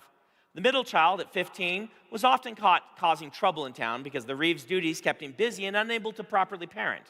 The eldest child was 17, and though almost an adult physically, he was far from it mentally. He was kindly and eager, but short a few letters of the alphabet, in the way that involved nature giving him some extra A's, T's, C's, and G's to make up for the deficiency. Genetics joke. December, now 30, visited the reeve with a proposition. She needed a home, he needed a wife. Neither wanted a relationship in the traditional sense, but he was known to be both sensible and goodly. This plan was nothing if not sensible. The reeve, she could tell, had never considered this possibility, but he did not laugh, draw back, or curse her out as her worst fears had imagined. Instead, he asked a single question.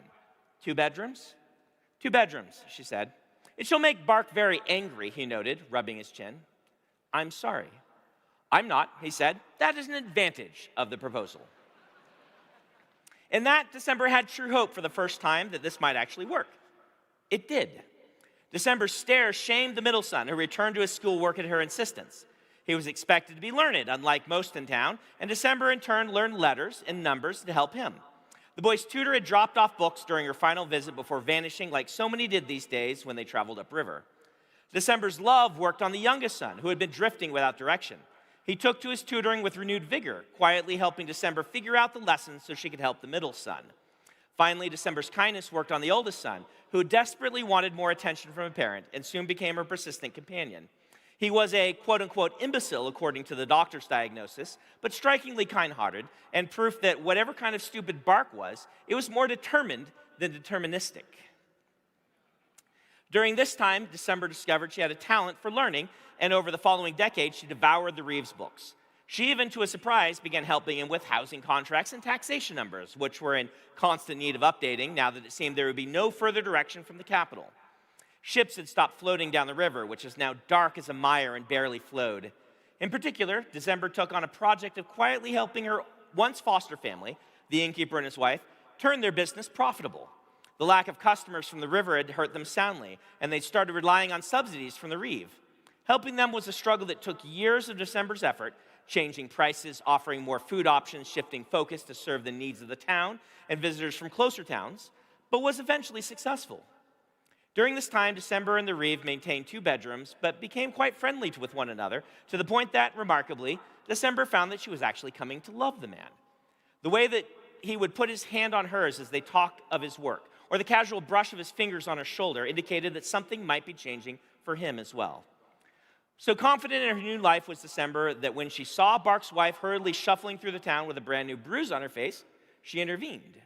It took months of quiet support, counsel, and urging, but one day the mayor got up and found that his second wife and their 2 children were gone, moved to the next town over.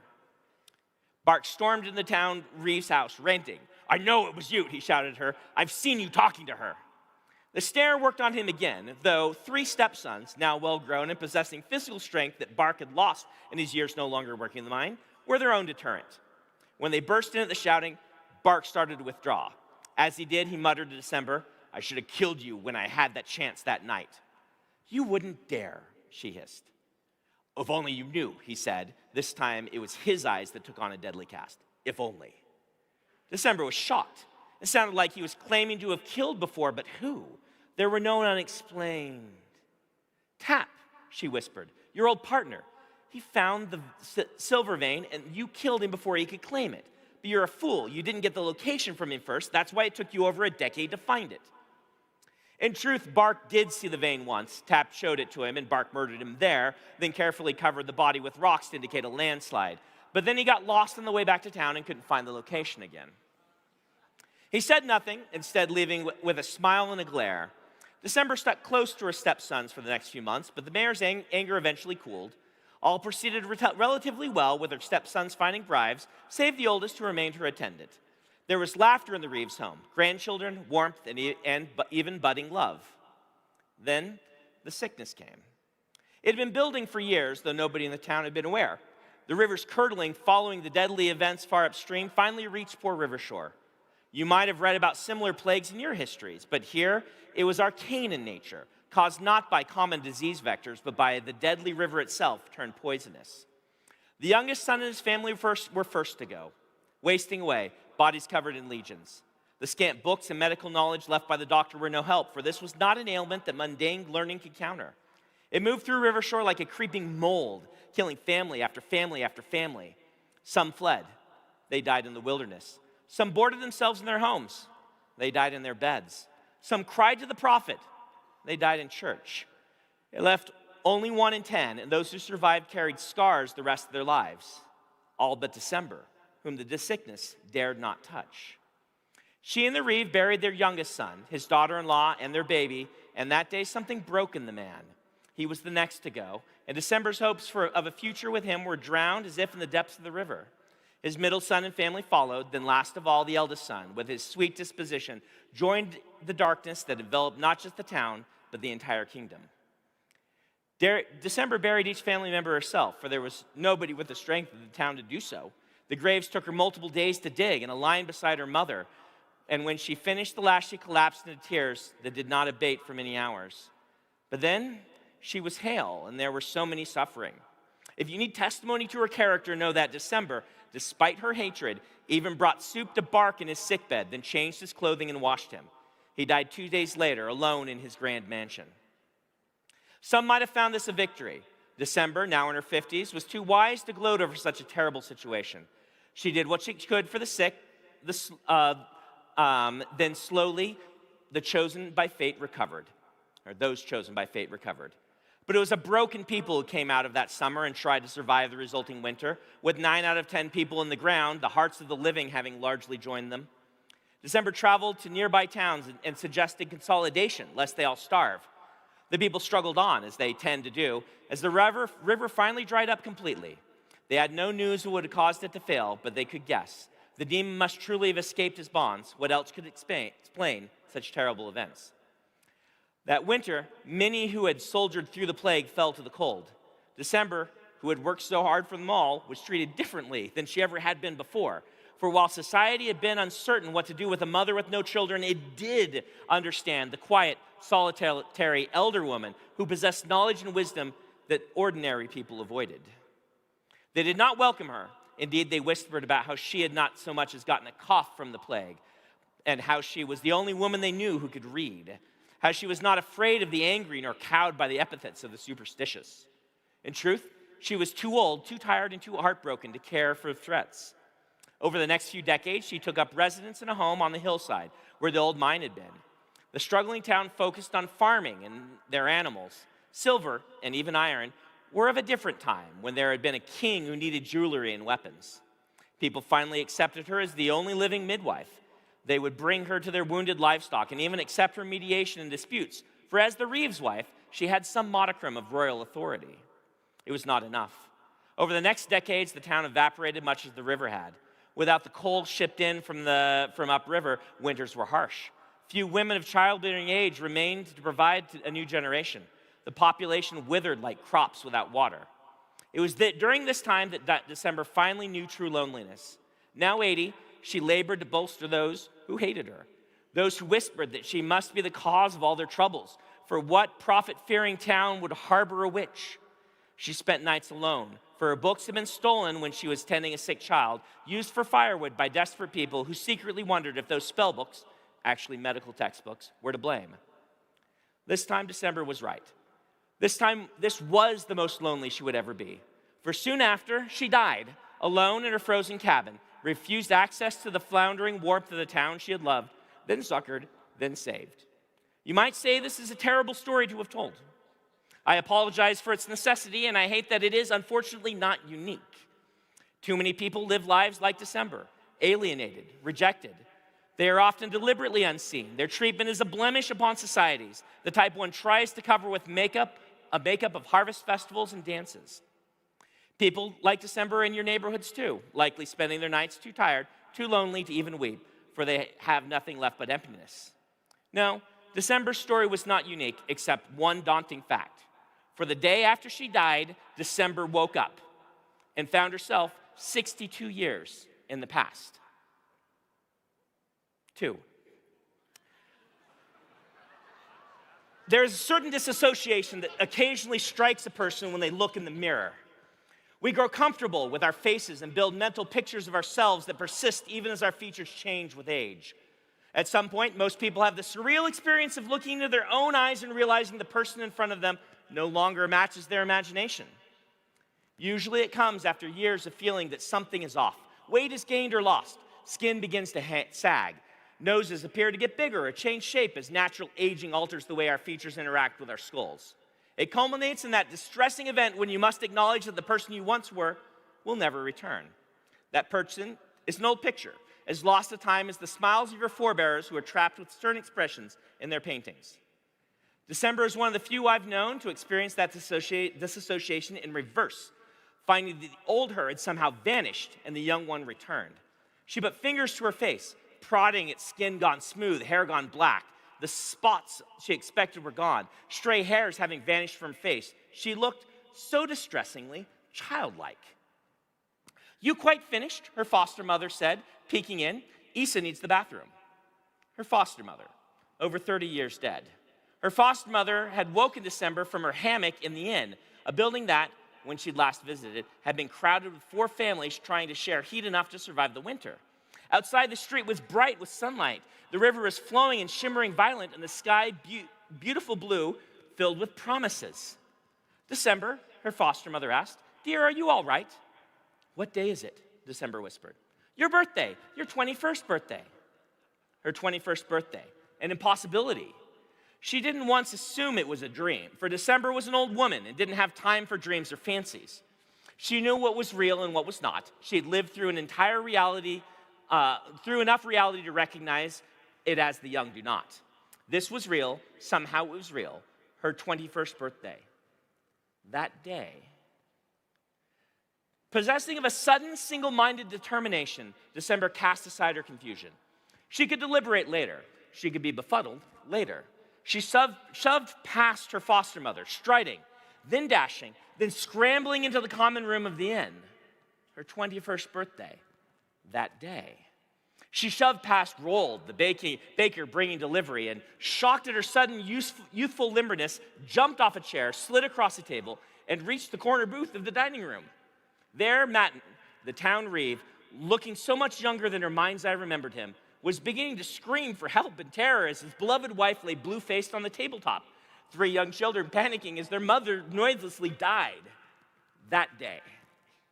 December hauled Matten's wife, poor Rima, who she'd known only in pictures and tender memories told by Hearthside, from her seat and pushed her abdomen against a chair, a maneuver which December had been trained in some 50 years ago by a doctor who would vanish upriver. Heaving the woman's stomach against wood, December fought against the future. It was as if time itself tried to fight back, resisting her demands. Heave. This can't be, she thought. What is happening? Heave. Whatever it is, I won't let it happen again. Heave. You deserve better. We all deserve better. Heave. The offending chunk of sausage launched out of Rima's mouth. The woman gasped through blonde curls sticking to her face and pulled into her mouth. Then pallor returned from her skin and a healthy rose returned. Or the pallor retreated from her skin and a healthy rose returned. The children clung to her.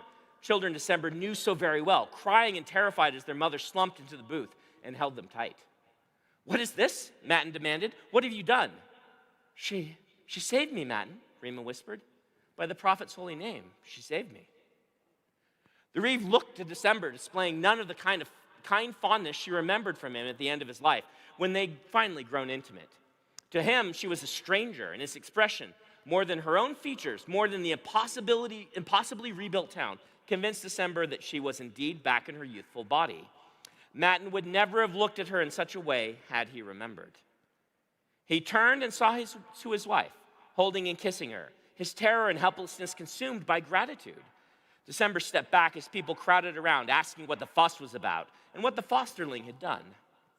Her foster mother, Goranil, pulled her to the side, using her thick hips and solid arms to muscle through the crowd. I've seen that move once, she explained, performed by a doctor when I was young. How did you know it? I, December said, recognizing fear in the woman's terse tone. Had Goranil always looked so young with only a touch of gray in her red curls? I read of it. Read of it? You can read? When did you learn? December shook her head as a shadow cursed the doorway, the shape of a man with thick arms, a thick brow, and thick ideas. Well, Bark said, glancing toward the crowd around the reeve and his family. I suppose we can be on with things, then. I've come to take your hand in marriage, fosterling. Oh, Goranil said, hands to her cheeks. Oh, that's wonderful, isn't it, December? The assistant foreman, he has his own house, you know. Oh, let me tell Yordik. No, December said. No, Goranil asked. I'm not to tell him? You wish to tell your foster father yourself? December searched Bark's expression for some sign he remembered their last encounter when he'd been too weak to lift his own spoon. When he'd laid in a bed pungent with the overpowering scent of his own bowels, so terrible it overwhelmed even the plague stench of decay. Nothing. He did not remember. He watched her with that same obtuse self-confidence, often rampant in the attitudes of men who had never been refused. She did him a favor and let him experience something new. No, Bark, she said, I will not marry you. By the demon's own blood, it felt good to say that after all these years. December, Goranil said, taking her arm, remember what we discussed last night? It's been a very long time, December said, still holding Bark's gaze. I'm afraid I have forgotten, foster mother. Bark, I will not have you. If you were to take a hammer to the head, if I were to take a hammer to the head and have pulled from me every other liberty and sense of reason, I would still have the wits to reject you.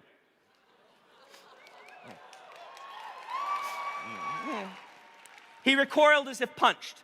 Slut, he muttered, too busy whoring to accept a good man. Nobody else will have you. You. Excuse me, she interrupted, pulling her arm from Goranil's hands. I have something very important to do.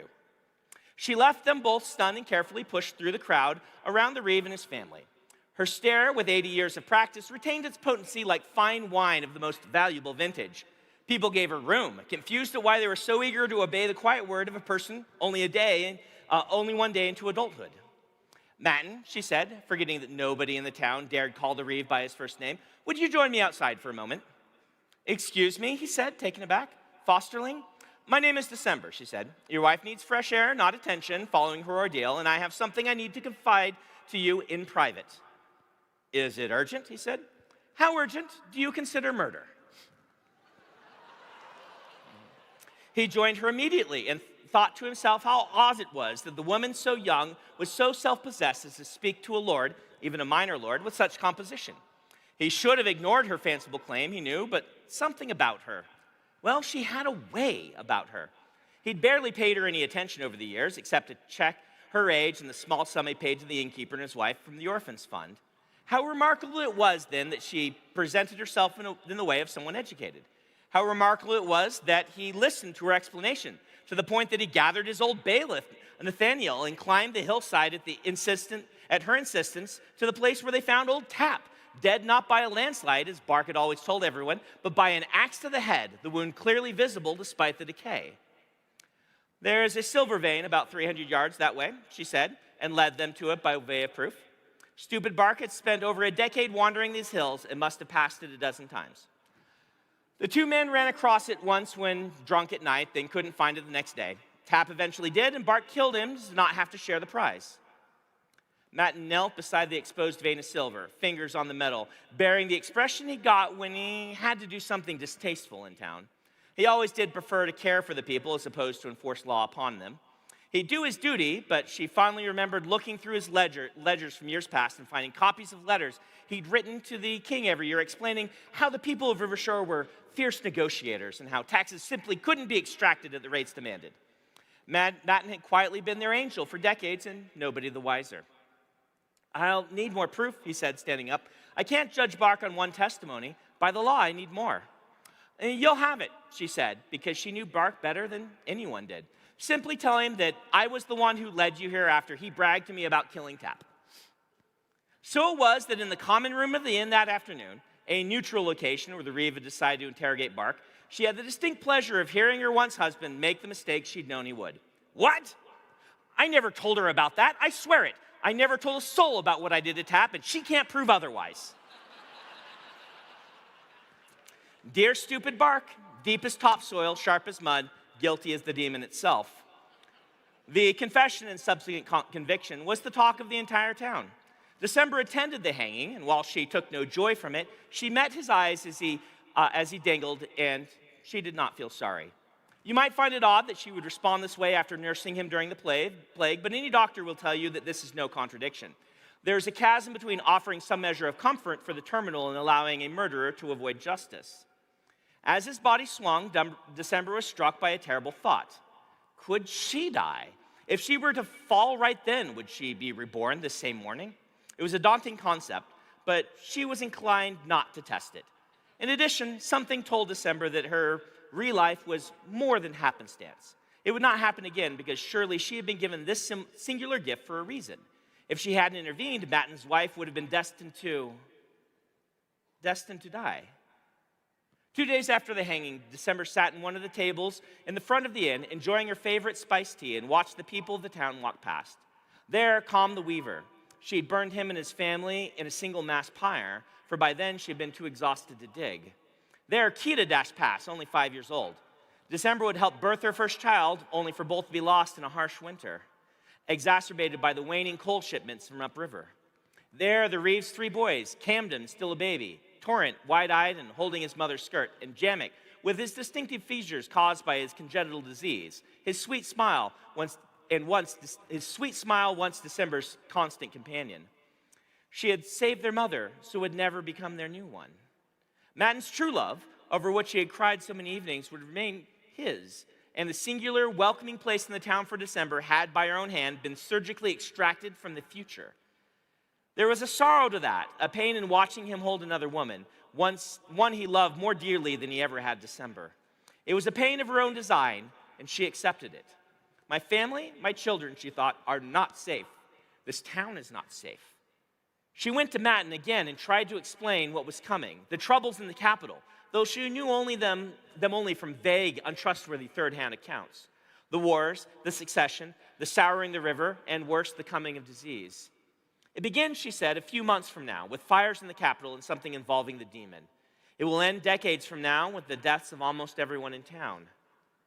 Matten held to his seal, sitting in the official office of his home, where he took complaints and made his judgments.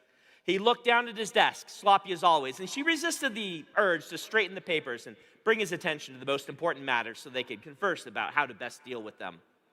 A life she would never have, a life she had lived. I have the memory, she said, those days with him raising the children and the peace we knew in grandchildren before the plague. Those memories will never leave me, never fail me.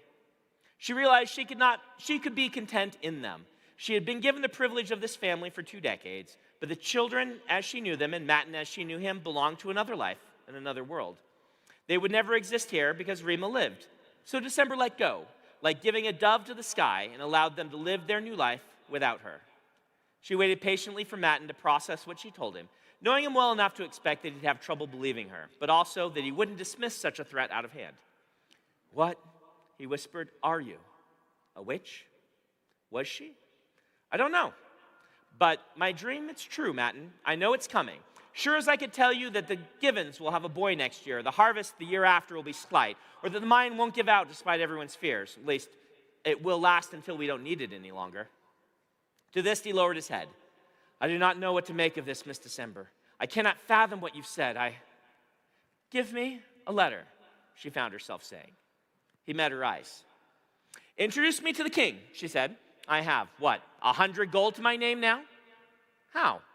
"Discovery of a new silver vein," she said. "Is that not the payment?" He put a hand to his head. "Of course, yes, 100 gold, the king's bounty. I should have recognized that. I'm sorry." "You've been busy, Matten," she said with a smile. "I know you'd have gotten to it eventually. For now, the payment, then a letter of introduction." He wrote it, bemused, and December felt the same. A part of her genuinely could not believe what she was about to do, so she didn't consider it. No more than a leaf considered the wind upon which it was blown. She returned to the inn, gathered her things, such as they were, and left her foster parents with a suggestion to watch out for their youngest grandson, who was not born yet, because he was going to fall in the well behind the property and break his legs just after his 4th birthday, and he'd never quite recover. Then, her belt laden with the pouch of gold Bark had once claimed, December pulled on her black coat, towing a dark shadow of the future behind her, a cloak as if made of the space between stars themselves, as she strode to the docks and bought passage upriver on a passing ship. Matten couldn't do anything to stop the disaster, not from his quiet town so far from important places. The troubles had started at the capital. The king had died there, so he would certainly find her message urgent. Her family might no longer be hers. Her town might have rejected her. She loved both regardless. Therefore, December, the fosterling with a second life, would travel upriver to the demon's corpse itself and speak to the king. Surely he would know how to stop the plague from ever occurring in the first place. And there we go.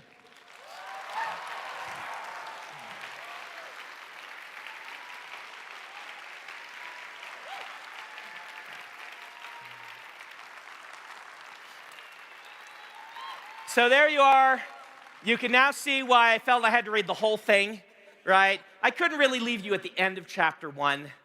And I had to at least get through chapter 2. I consider this a bit of a spiritual successor to Trust the Emerald Sea. Again, it's in that line that I'm kind of calling the Hoyt's Travails, which they're obviously all about him and not other people.